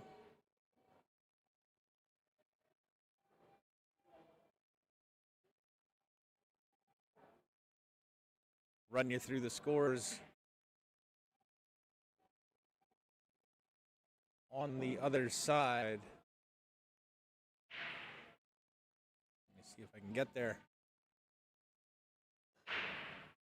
So Ben Dwan leading 2-1. He's our last U.S. competitor. Eddie 2 tied with Bree 3-3. Massa leading 4-0 over Mona Stickley. Keith Yip and Matthew Kvikstad are tied at 0. They might not be using the stream. They've been going for 17 minutes. Diodi and Ross are at 1-0 for Diodi. And then Simon and John 3-1.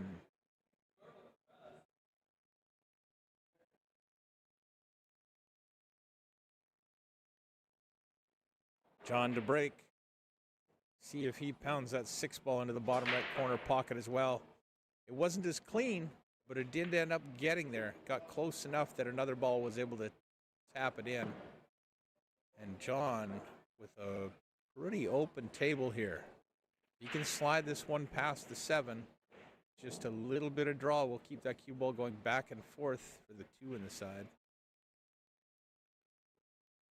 Just like that. Needs a good, clean bounce. He's a little shy. He's got room to move, though. It's going to be a little trickier getting that cue ball out of that area. It's not a very wide path.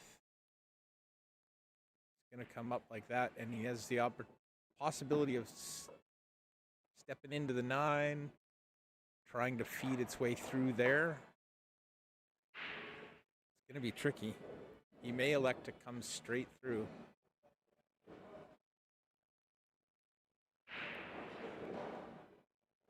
He had a lot of speed on that. Apparently he was trying to come underneath the 3, but this will work.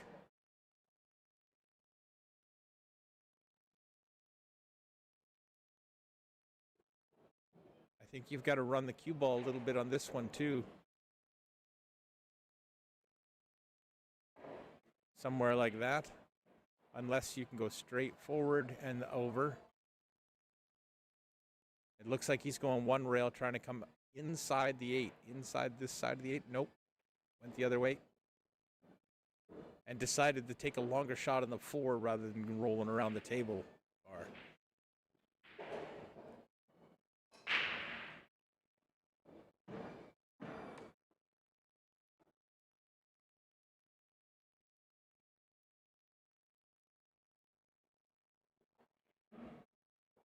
Four ball drops cleanly into that corner pocket. John doesn't need to do anything with the 5 ball here. Just nice and easy, flow through it.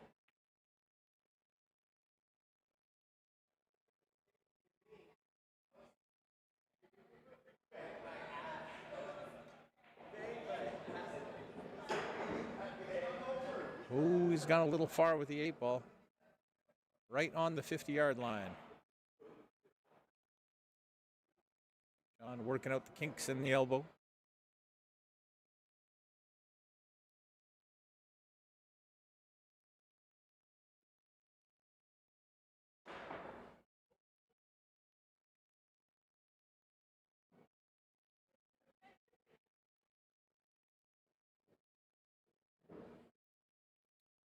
If you haven't and you feel like it, I'd sure appreciate it if you shared and liked the stream.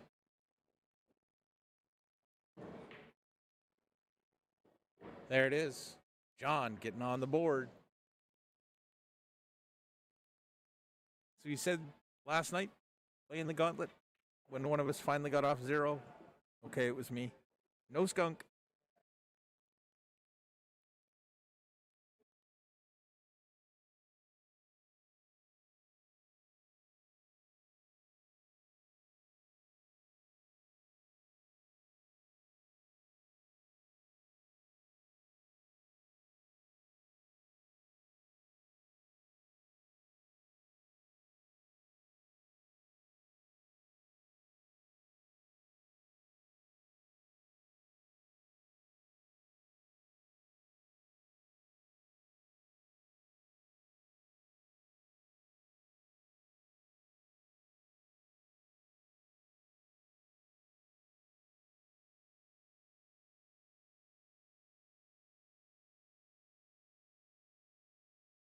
I'm wrong. That's 3-2. I missed that first game that he had. So it's 3-2, which is Simon leading.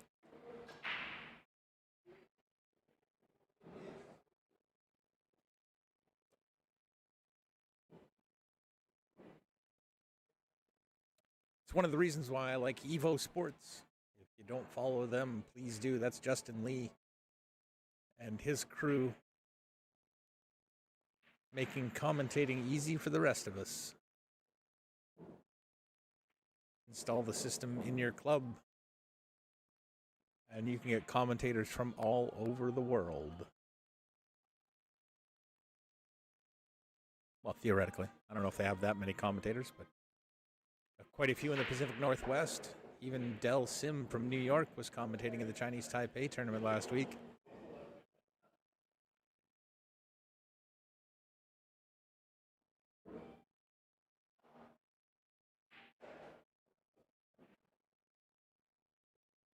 Simon checking out the angle that he wants to have for that 2 ball. Sorry, the 3 ball. So that he can move to the 4 easily.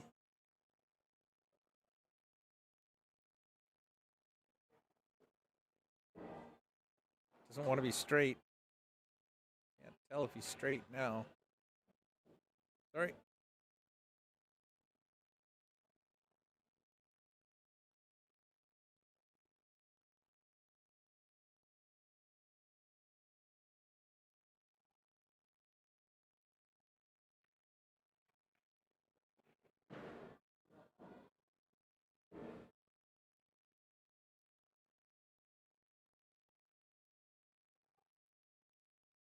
I'll try and remember to leave it on this scene when we're not changing positions to get a better look at the shot or the table, because the player is facing the other way or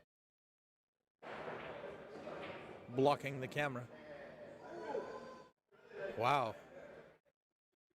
It's good shape. I mean, just jaw on the 4-ball.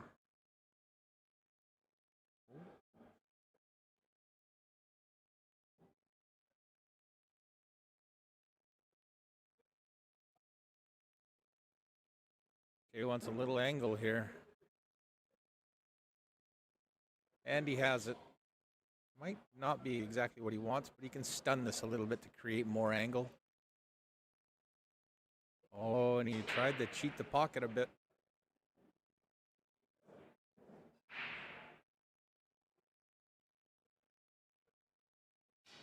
The pockets are a little hesitant to accept the ball. Still, I guess like Simon said, you just got to hit the center and you won't have any issues. This is going to end up short. Well, combination on the 9, I guess. We'll swap back there. I just wanted to see how much room he had between the Q and the 8. He only got an inch, so these can be a little touchy. Probably the best way to describe them.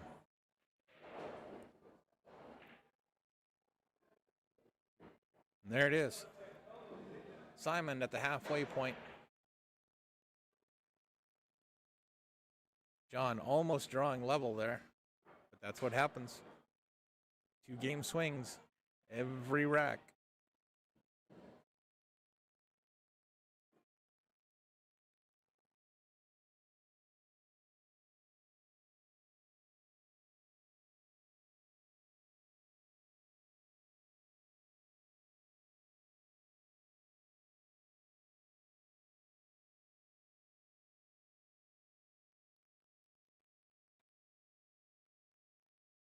Rack number 7. Simon Pickering to break.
John going airborne. Hoping to draw that cue ball in behind the 9 if he can. Hit it a little too full. That's going to leave the 2 ball out in the open. Simon with a great opportunity for his 5th rack.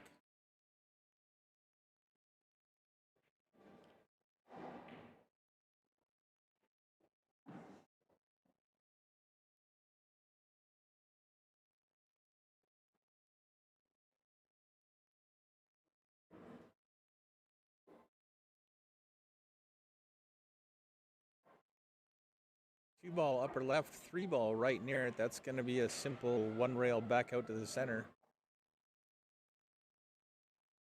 Either or on that 3 ball. You can leave it there depending on your angle, or you can come back across and play it in the same pocket. 4 ball does not look like it goes by the 8 or the 9, so you're going to have to play it to one of the other 4 pockets, and that all depends on your position off this 3. Looks like he's fairly straight.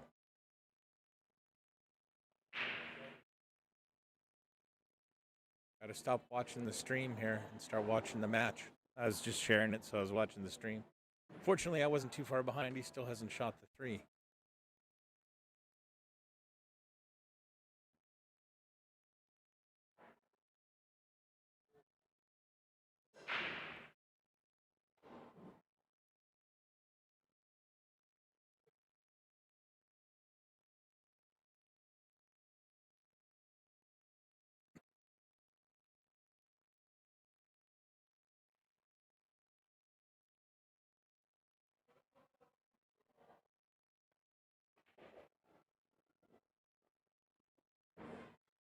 Didn't want to come too far off that rail. Now we'll take a look at that angle from that back corner. You can see he's going to go top corner pocket on our screen. The one by the red chair. That's Eddie 2 playing in his match, sitting down right now.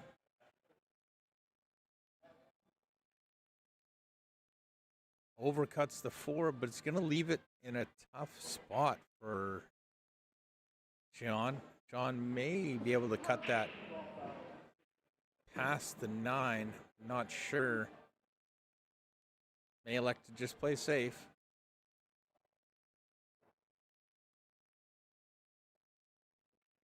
Not going to get there. He's going to leave it open.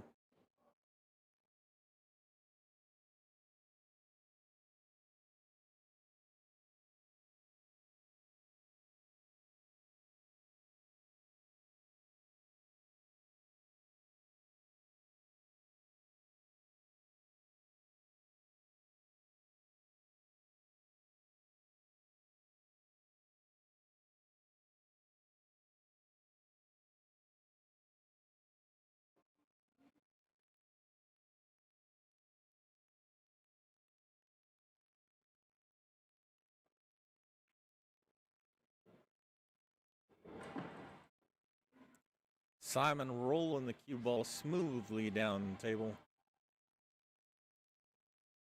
A little straight on that 7. Would have liked a little bit more angle, maybe. Yeah, I think he's got to draw straight off of it.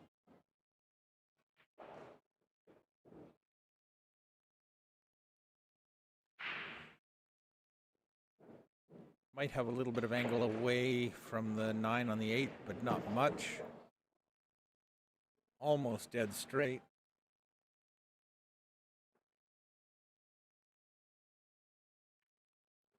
And there it is. Simon at 5. This is an A-side semifinal.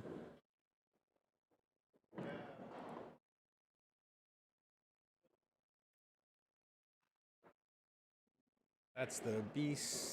That's A-side, actually. So there's Diody and Ross. Diody leading 2-1.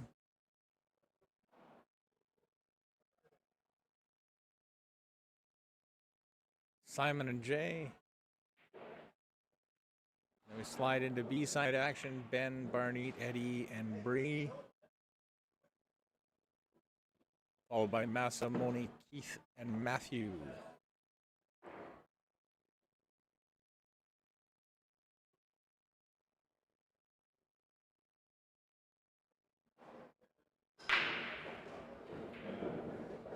The wing and the 1. So Simon figuring out the break.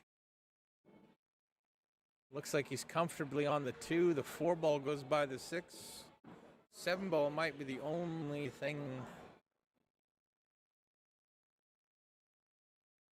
adding difficulty to this rack. 2 ball on the side, roll forward a little bit for the 4 in the upper right.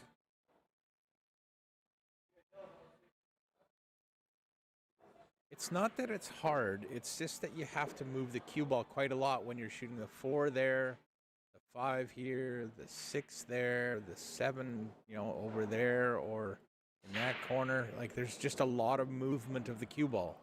The more movement of the cue ball you have, the more opportunities you have for something to go sideways.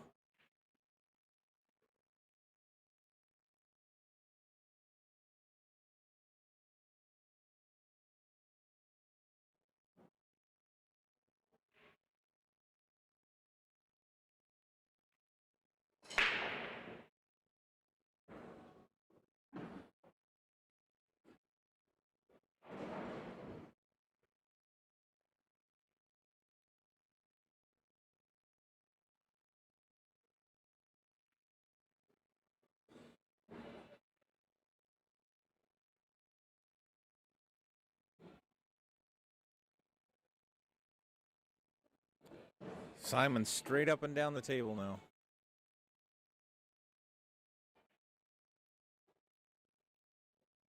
Probably hit the cue ball if you're looking at it like that, just right about there. No, he went left, wrapping around the table. He's on the 7. A little funny, he's going to push this 9 ball towards the side rail. So the 9's going to head in here. 7 to the side pocket. What's this going to look like?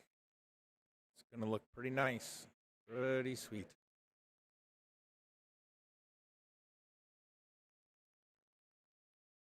Won't be able to draw out of this, so probably play 2 rails around. It's a little iffy.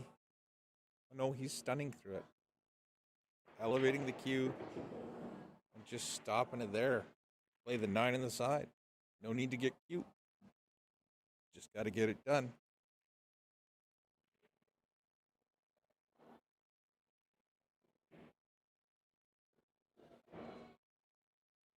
Six to 2. Simon working his way through. John needs to get an opportunity and find a gear.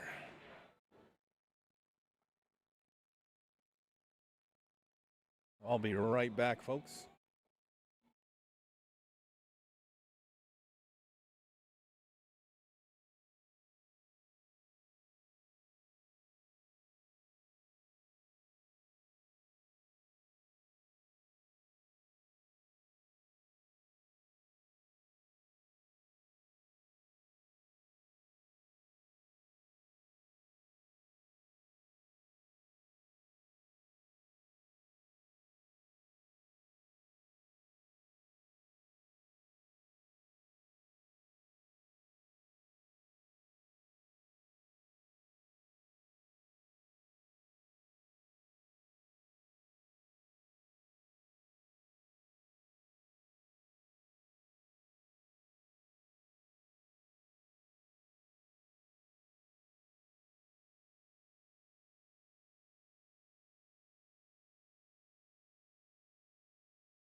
John a little tight to the 4, but he's shooting the 3, so that doesn't matter. Did I say 3s? 3. Anyway. Oh, unfortunate to hit the 8 so full. You can still kick this 5 in, though.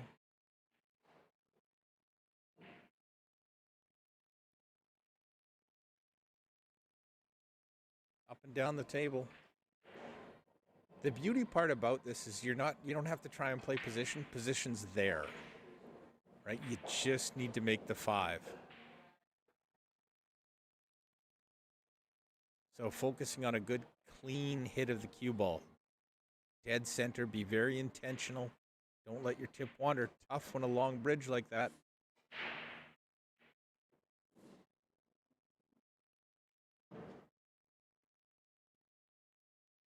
Contributing factor to that would have been the 9 ball because it's such a long bridge. It's such a long bridge. You can easily not hit it dead center. And then the speed that you need to hit it, that spin might still be there by the time it gets to the rail. And that's where spin really affects the cue ball, is once it contacts a rail.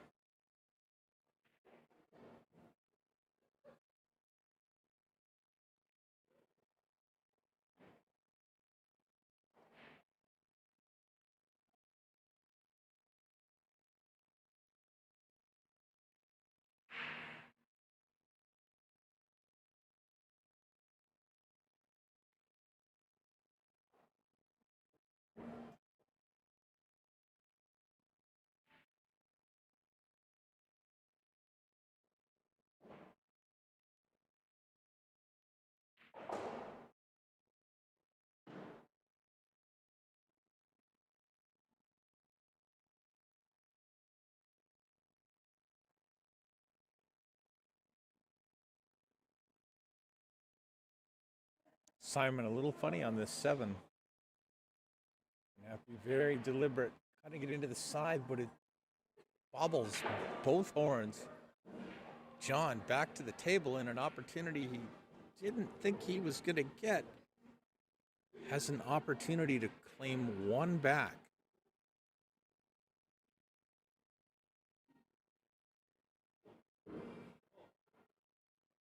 It's a little slow, but it might work out okay. Just roll it in here again, and he should be good on the 8, on the 9. Making it work.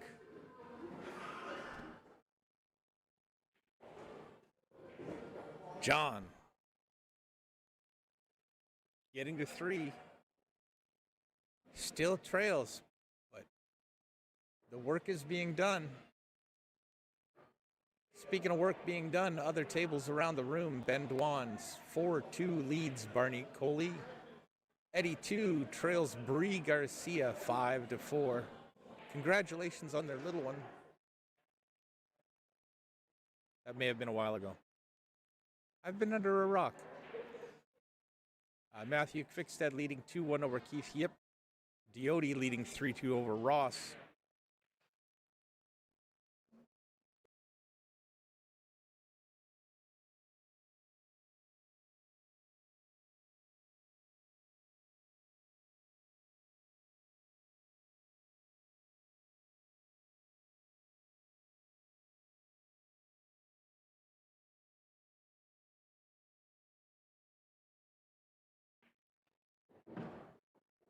Cue ball off the rack into that side pocket.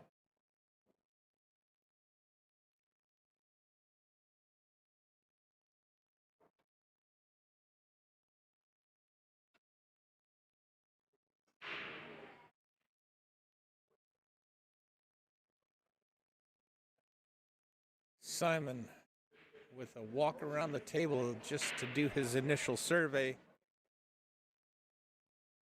If you notice, even in the World 9-Ball Tour, they give the first approach to the table, the first shot after the break, a little bit of time.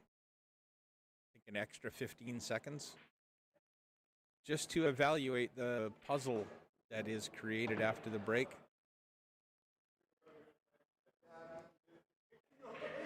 Formulate a rough plan for clusters. Identify trouble areas. It's tough to do in that 30-second shot clock. So they're generous and give them another 15 seconds.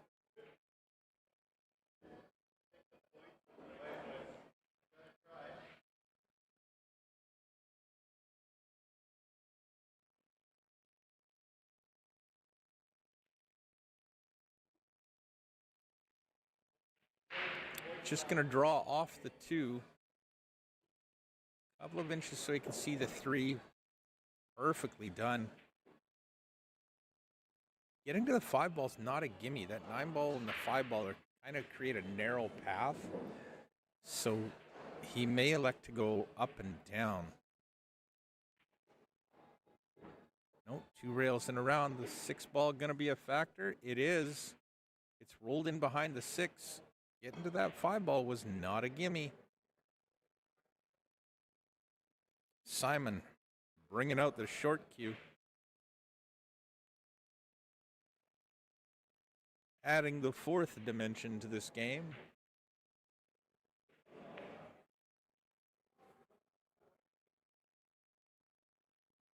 He's lucky he's tall.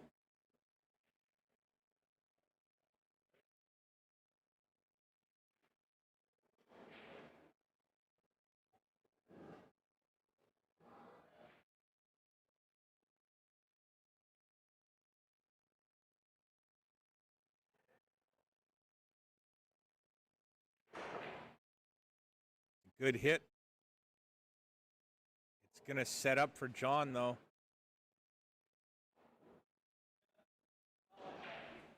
If that ball had rolled another inch, it would have been almost perfect. As it is, John's going to try and hold it there. It does have a little bit of angle to the left, so the cue ball is going to drift towards the right side pocket. He thought he missed it. That body language tells a story on that 5 ball. Cut this into the side, come around the table.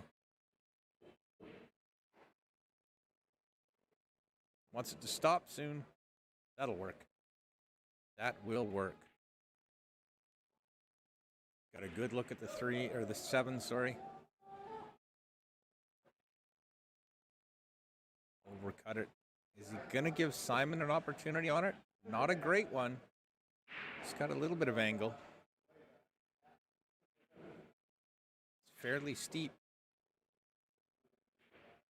A little chilly in the venue, so it's hard to get super comfy.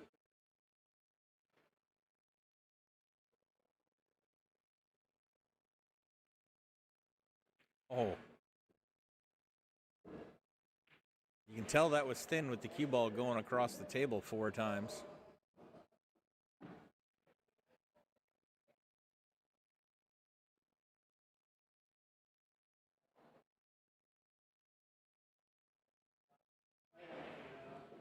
Just going to try and keep the cue ball up table a little bit, but it's going to find the back of the corner pocket. Surprising turn of events. Simon is, of course, going to give him that one, so John, with a bit of a fortunate roll for him, gets a free one.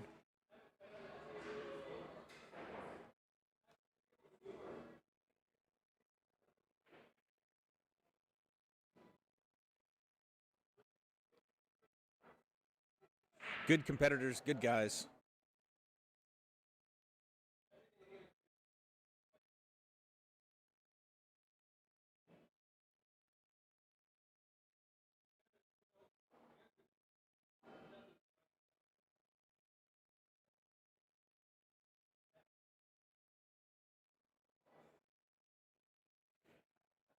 So I want to send a shout out to Hans Delta Billiard Supplies, Q1 Billiards, top 147 right next door, and of course Tymey Roofing and Mike Silvius.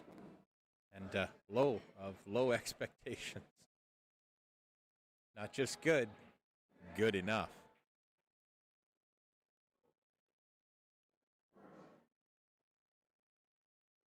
For all their work in putting this together, it's not easy dealing with all of the moving parts and pieces and all of the personalities, of course. Because what would pool be if we didn't have personalities? It'd be tennis. No, I'm just kidding. There's plenty of personalities in tennis.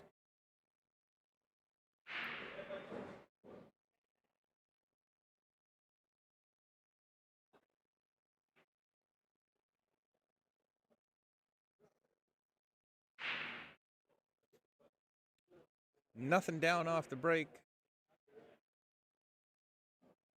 So Simon making a couple trips around the end of the table there. Creating the plan. Entering it into maps so he can find the route through.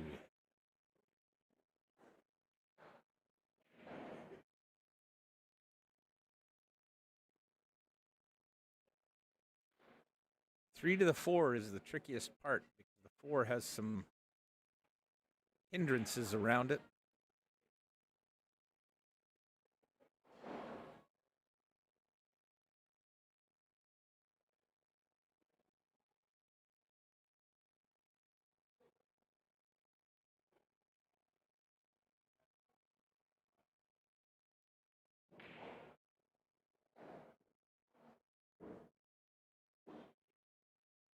Almost straight in on the two.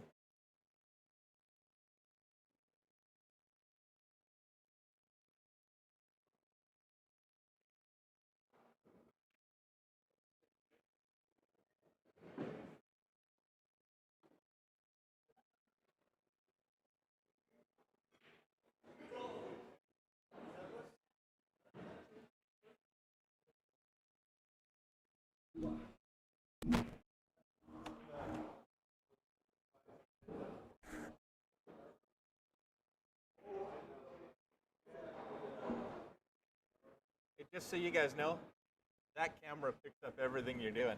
Oh, sorry. No, I'm just warning you.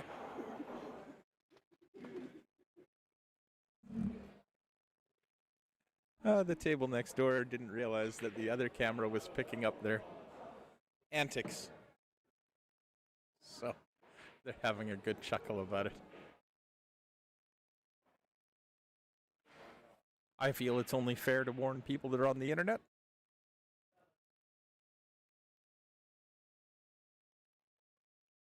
Ross is... where is Ross? I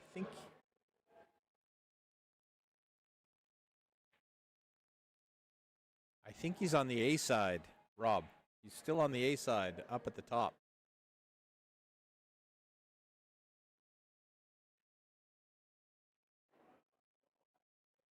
Yeah, he's in the other semifinal match with Diodi. He trails 3-2 at the moment.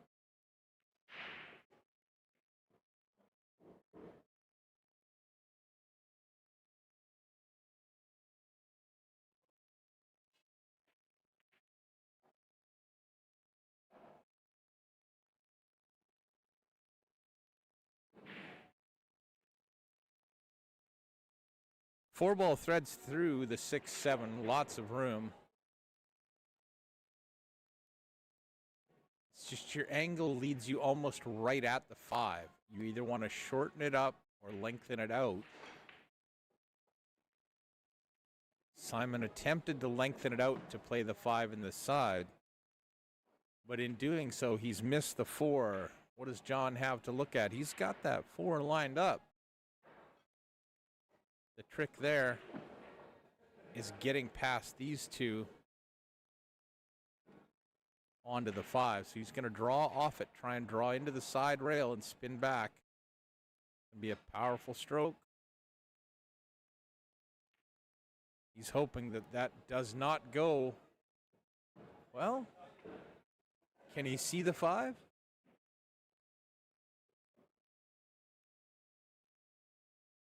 I think Simon just had a quick chuckle, said, yeah, I won my last match with that shot.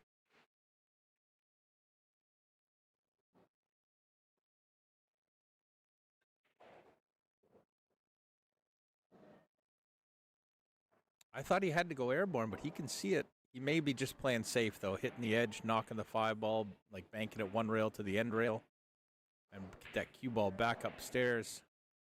But he went after it. This is going to leave something different. It's not going to leave anything.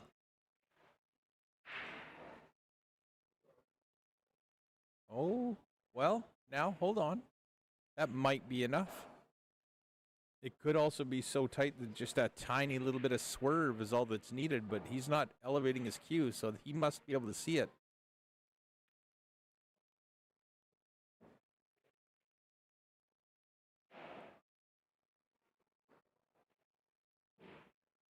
Simon's having a battle with his chalk today.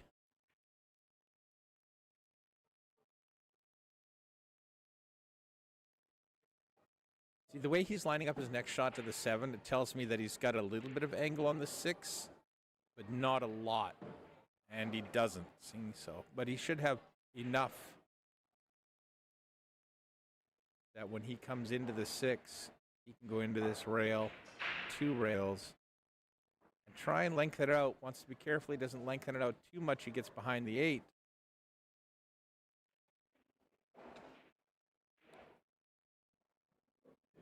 It's a game of very tiny degrees. Physics, psychology, all sports require psychology. Understanding anxiety, how to cope with it.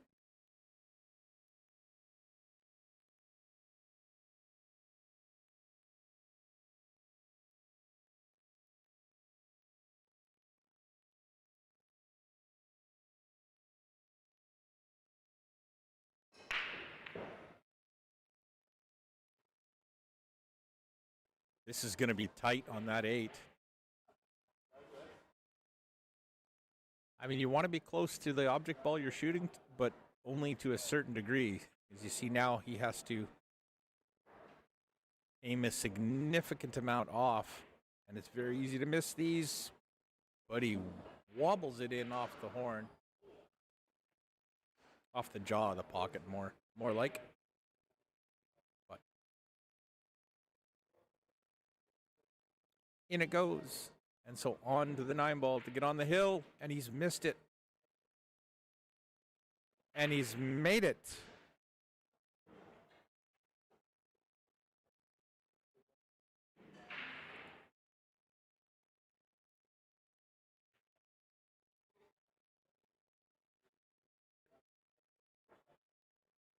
And he's made it. John with a quick smile, and they share a little laugh like, whoops.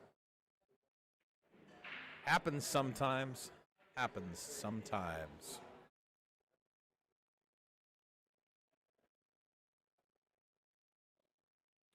It's one of the reasons why a lot of people, well, why so many people prefer 10 ball.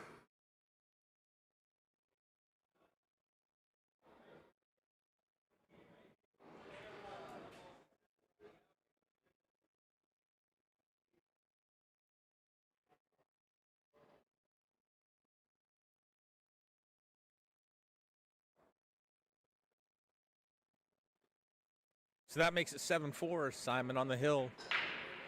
John with some work to do. He's going to get an opportunity to do it, but not a great one. That 6 ball has just rolled into 1 ball coverage.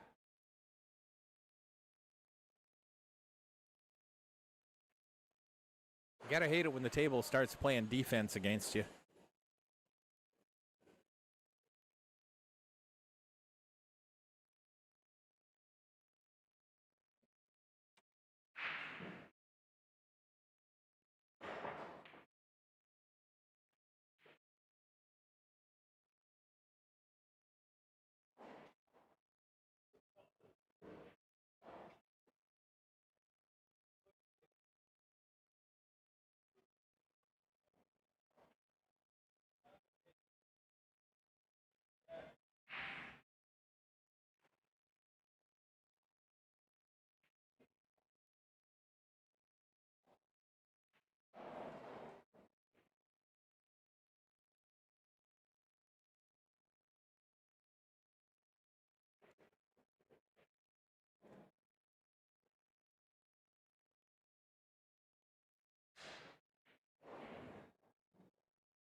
2 to the 3 is the most awkward section here.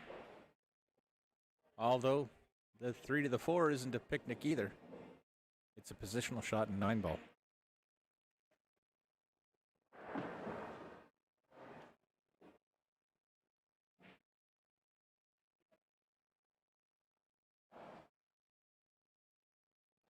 There you can see a great view of that pocket angle. Well, he was hoping to cheat it. By cheat it, what I mean is instead of shooting the 3 ball in the center of the pocket, he wanted to play it into here. But you can see he's got just enough angle. Like there's the center line of the pocket. So that would bring his cue ball back here. Doesn't help him getting down on the 4. So he's going to have to play topspin and try and come 2 rails around. He may have to, I mean, kind of just throwing ideas out there. Oh, now he's drawing it again. He's uncommitted. Of course, if we're playing pool, we should probably all be committed. Yeah, Mark. JP's struggling a little bit right now, but if he can just find that gear, he's capable of running this out. Simon really does not like the angle. For those that don't understand why this is tough, it's not potting the 3 that's tough. Potting the 3 is easy.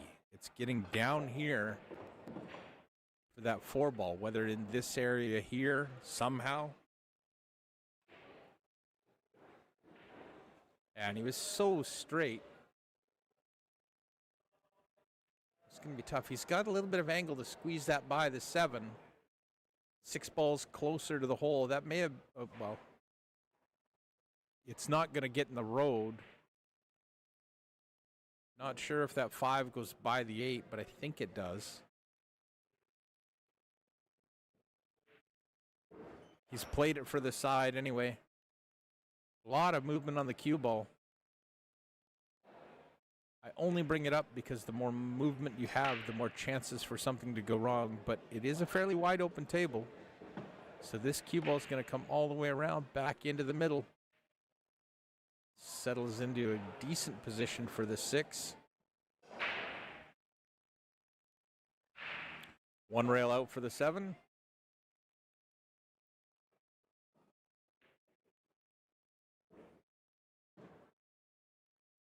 Little too much pepper, but still workable. The good part about having your cue ball run long or run short and ending up with more angle than you want is you don't have any problem moving it around. And that should come right in nice on the 8. This could be the end of this match.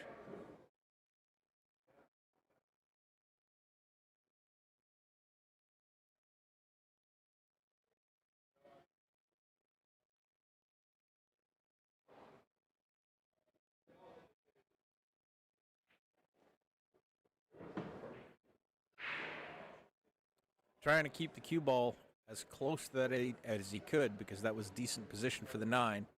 It was going to wiggle a little bit to the right, but still workable. And there it is. Mr. Simon Pickering has advanced to the A side final. John Paypompey will get another opportunity on the B side. And with that said, let's take a look at that B side bracket. Masahiro Hashizumi has defeated Mona Stickley 6-1. And she's been fighting. She made it fairly deep in the A side as well. Keith Yip behind Matthew Kvikstad, who's on the hill 4-2. That 572 Fargo just high enough to get a game.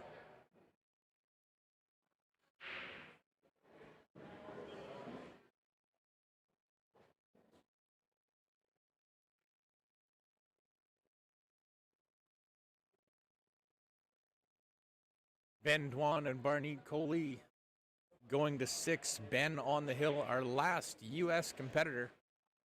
I think we only had 2. But I think there are quite a few big tournaments going on down south today.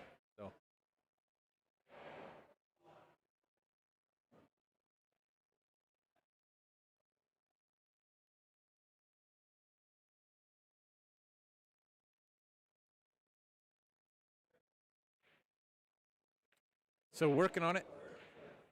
I'm going to leave the live scores up. Ooh, can I? I'm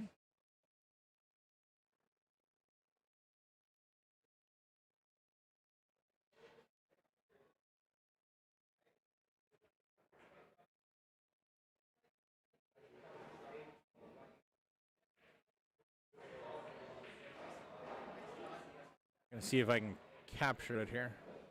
Oh, you know what? I'll do this. I'll do it this way.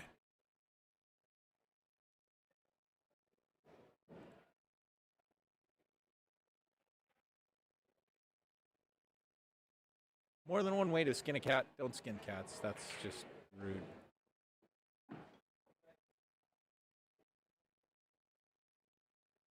Gotta wait for the browser to load. And we'll merge it over there real time. You can see 3 matches going. Simon and John just hasn't been completed yet, but it will be in a moment.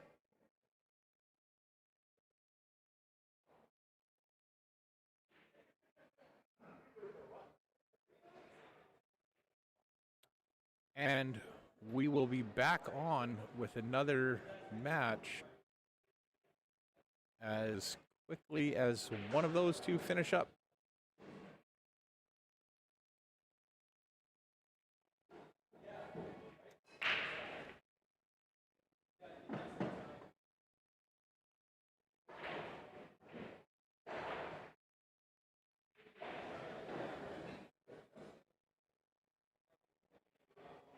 Back in a few minutes, folks.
And we're back with another match.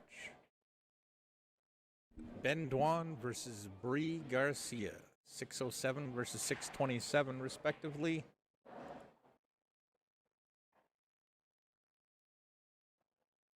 Ben up visiting from the States.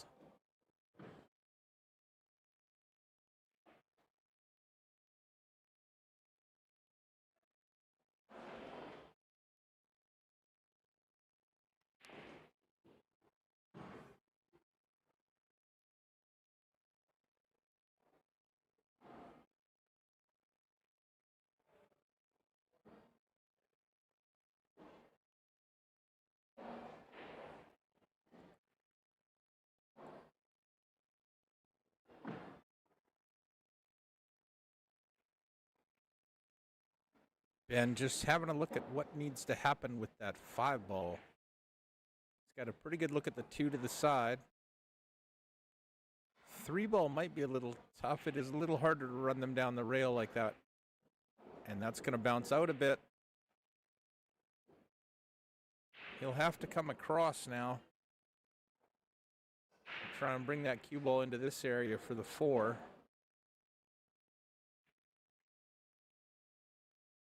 Yeah, rattled that 3. He's going to leave an option for Bree.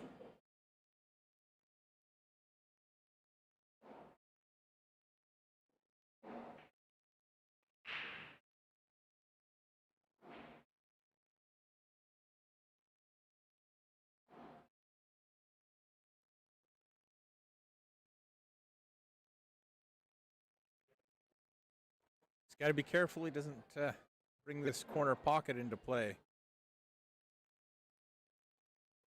Elects to play safe. This could be good. Watch as this cue ball comes up in behind the 6.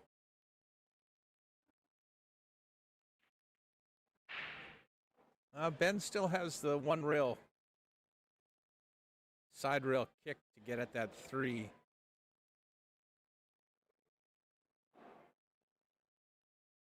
I expect him to hit this. Pretty unpredictable as to what's going to happen with the 3. So many different things could happen, especially if he hits it full on. I'd like to be able to recreate that and leave that cue ball on that. Hits it full on. I'd like to be able to recreate that and leave that cue ball on that on the end rail like that. That would have been nice, but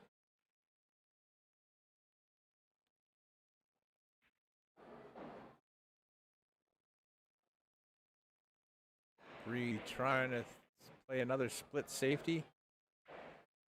Kind of went after the 9 there. I'm just going to add their Fargos into that title there.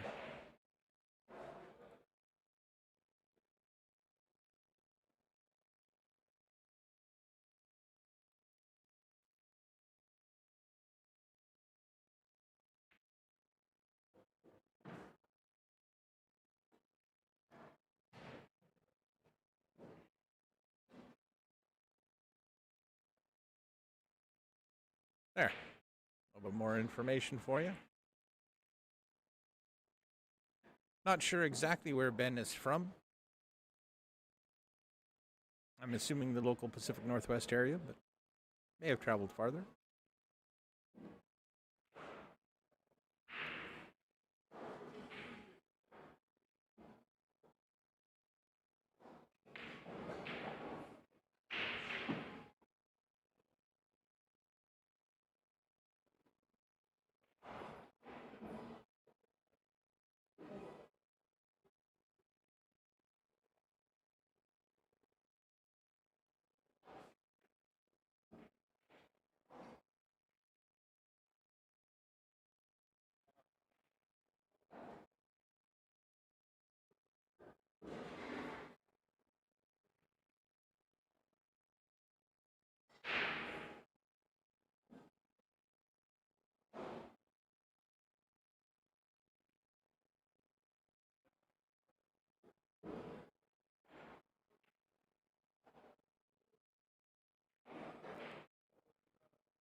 Bend one with the first rack.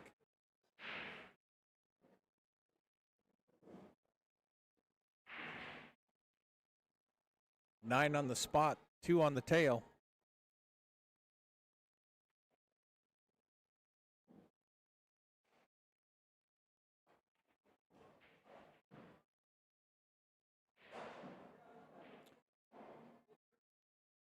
I'll pay more attention here and see if we can figure out what Ben is doing on his break. See how he does. Breaking with a wood shaft. You don't see that very often anymore. Usually everybody's switching to carbon fiber. More transfer of energy with less effort allows a greater accuracy. Breaking from the side, trying to crush the 8-ball into this bottom right corner pocket. Tough to do with the 9 on the spot. And the 8 was headed that way. It just got kicked. But he has blasted the 1 in. Unfortunately, not a good 2-ball.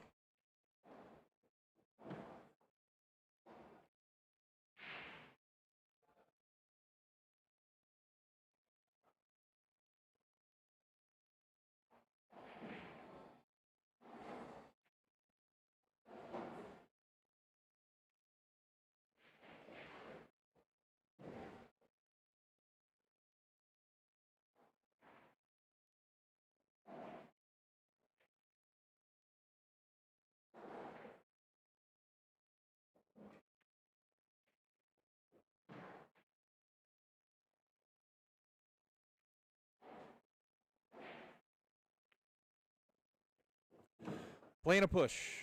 Got to be careful. That 4-ball is going to create some interesting opportunities.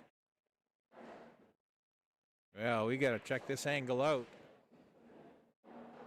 He's pushing into a jump shot. And nowadays, I don't know if he give this back. A jump combo. How confident are you with that short stick, Bree?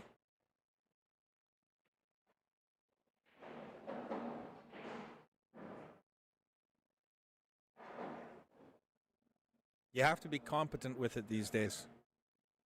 If you're not good with the jump cue, you're keeping an arsenal, an item out of your arsenal.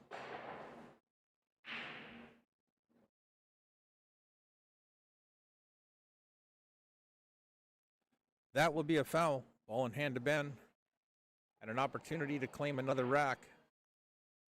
No real big issues at this point. The trickiest one will likely be, as he's just pointing out, the 4-5. Standing by that corner, he wants to check and see what that angle is, going from the 3 to the 4. Get on the wrong side of that, you can be in trouble. Make it a lot harder than it needs to be.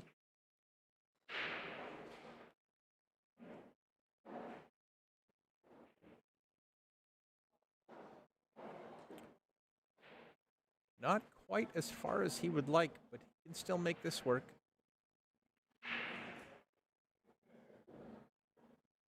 He put a little bit of right-hand spin on that.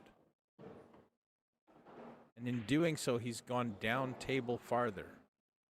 Now, this may work out. He can attempt to draw away from the 4. And I think that's what he's going to do. He's going to go into the rail and back out. Oh, he's collided with the 5.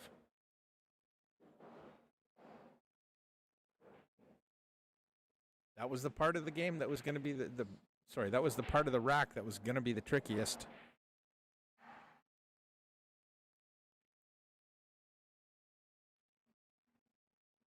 There was a safety down range, and he may not get the hook, but he has kept Bree from being aggressive with it. This is actually a tricky little safety. Where do you play this where you can make something work with it?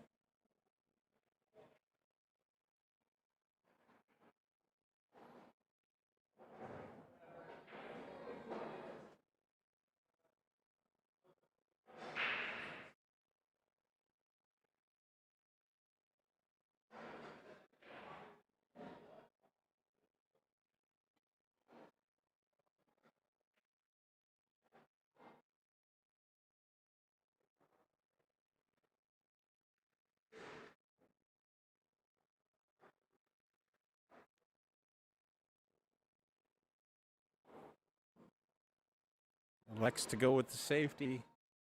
It's not going to get there. It was a tricky position to get out of. Just because you weren't close to the 5, so hitting exactly where you want to is going to be a challenge. The distance also makes controlling the 5 harder.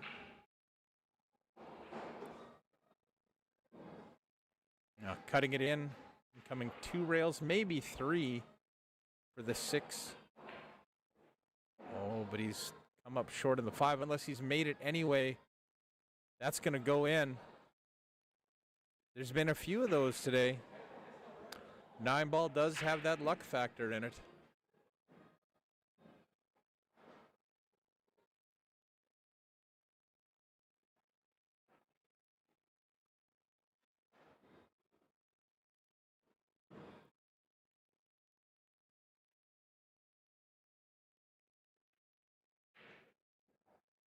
Just going to try and roll this in and hold the cue ball inside that cone away from the 9. Oh, he's ended up going long. This is interesting. Oh, not as bad as I thought. He's still fine. Just slow roll this in. A little bit of siding to kind of help check the cue ball's speed.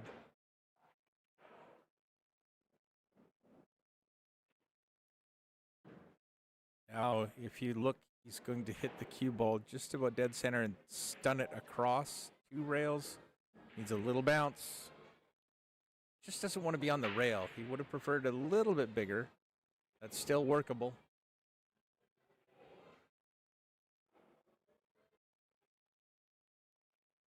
There it is.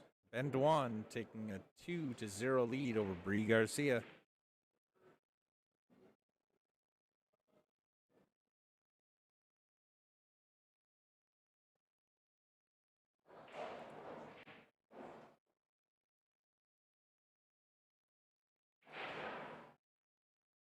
Just a quick review of some of the other matches going. Keith Yip leading 5-4. They're hill. With Keith at the table. Ross Bradson up 7-4 over Diodi Nepomuceno. He's on the hill. And then our current match between Ben and Bree.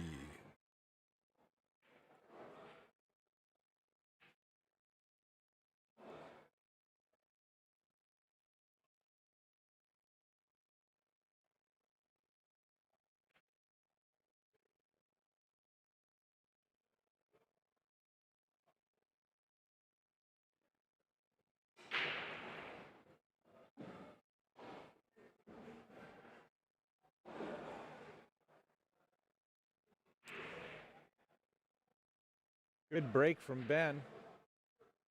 Stuck that cue ball right on the dot. Gives him some options for moving around that table.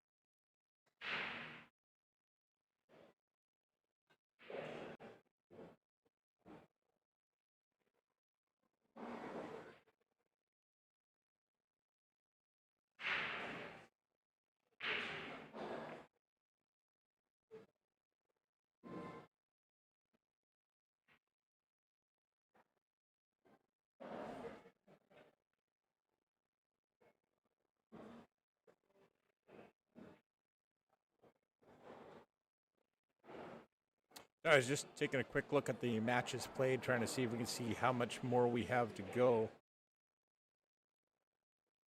We're getting down to the end of it. I think there are fewer than 10 players remaining.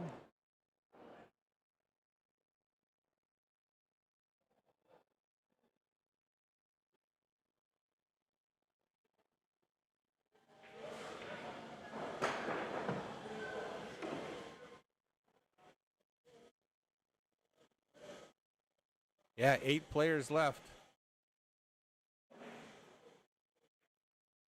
This is the B-side first semifinal. The winner of this match will take on the loser of the match between Ross and Diodi. Keith Yip has advanced past Matthew Kvikstad. Good showing for the 572 Fargo player. That Fargo's going to go up today. Masahiro Hashizumi will now face Keith Yip. The winner will take on John Paypompi.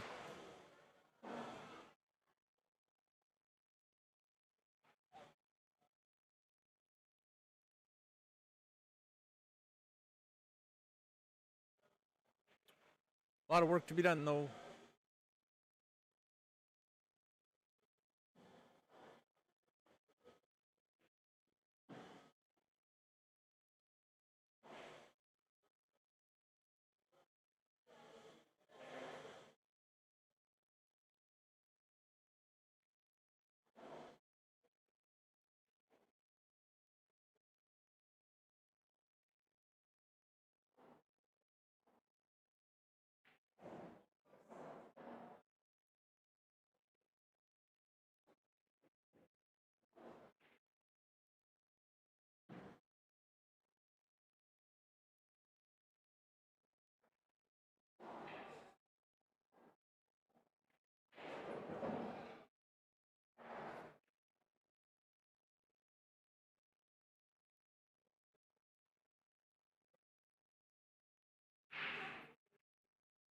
Bree with a wide open table, a lot of cue ball movement.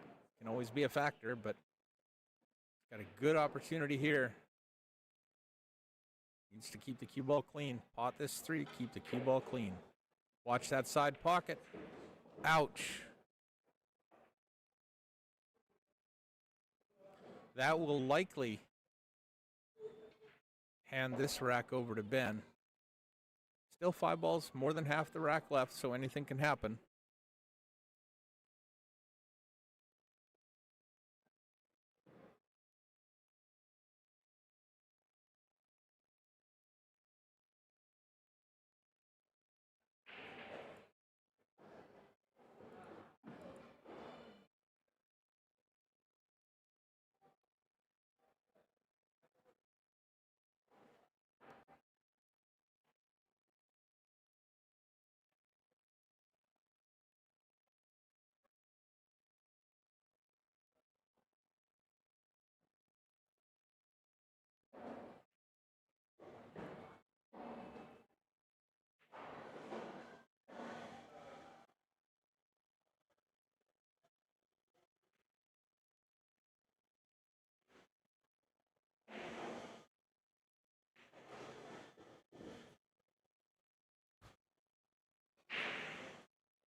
Nine ball is open to the side pocket if he so chooses. Can sometimes be a little bit of a tricky angle. May elect to go right past it. This is a pick'em shot. I think we have a blender going in the background. Sorry. If you can hear that, I apologize. There it is. Ben with rack number 3. They're only going to 6, so he's at the halfway mark.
Well, I can't tell if you can play the 1 ball off the 2 in the side. It looks like the 2 ball is a little too far past the pocket.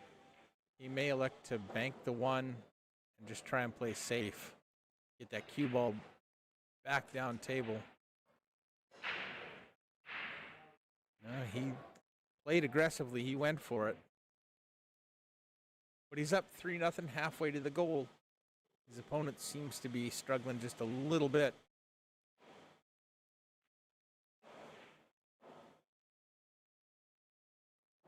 Doesn't hurt to be aggressive sometimes.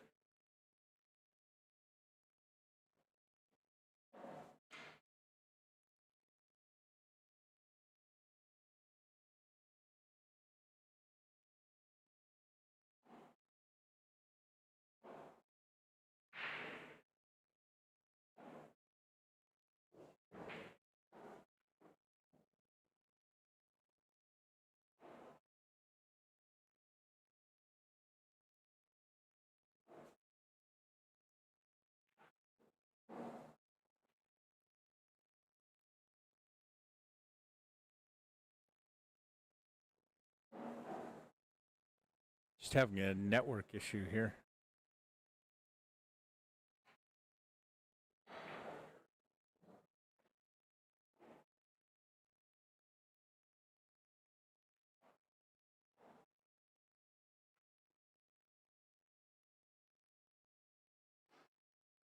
A little bit of a Wi-Fi problem, but at least the rest of the stream is not on Wi-Fi, so I don't have to worry too much about the stream going down. That was close. Good attempt from Bree there. I'm not sure Ben has a shot at that. He may want to kick off the end rail. Looks a little harder than it really is.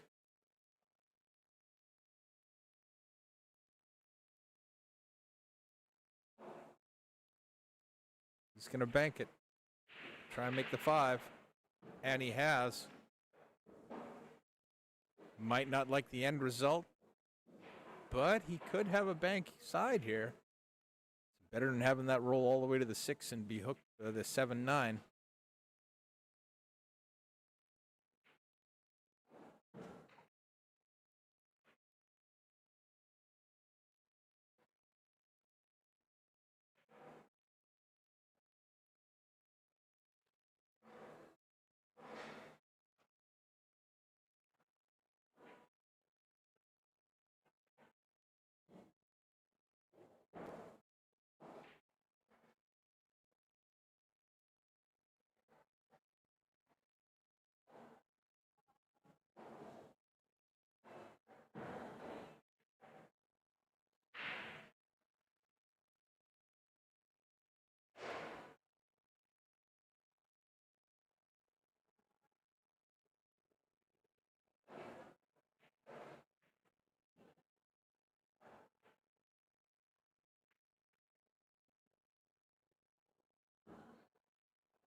Only 4 balls left in this rack.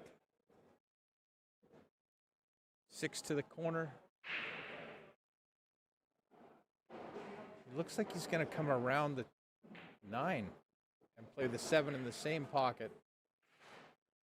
He's just a little short, but should be fine.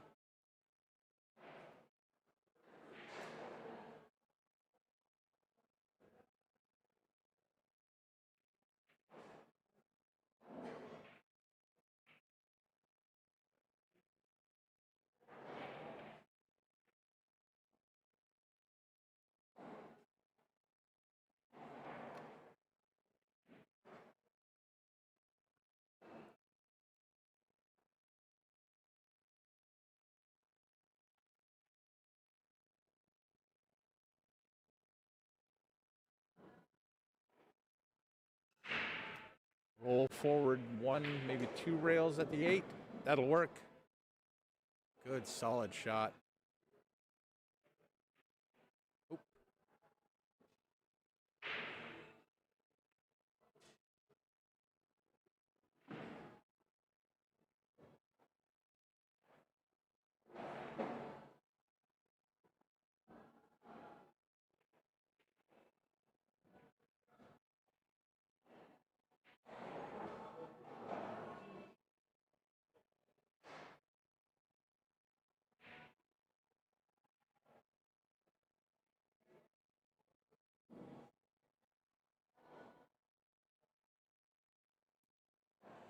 Nine ball drops. Cue ball stays up. Ben gets another one. 4-0.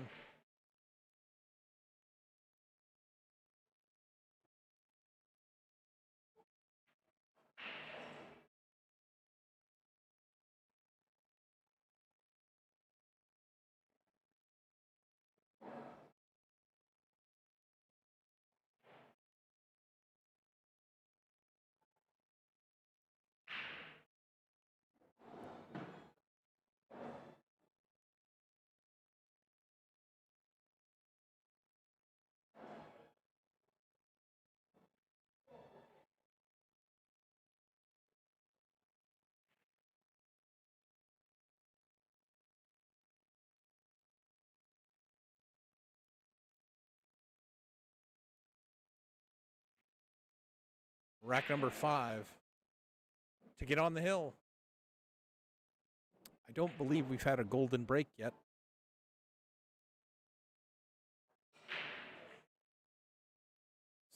Nine ball does get kicked out of the center by the A6 and went towards the side, but not going to get there.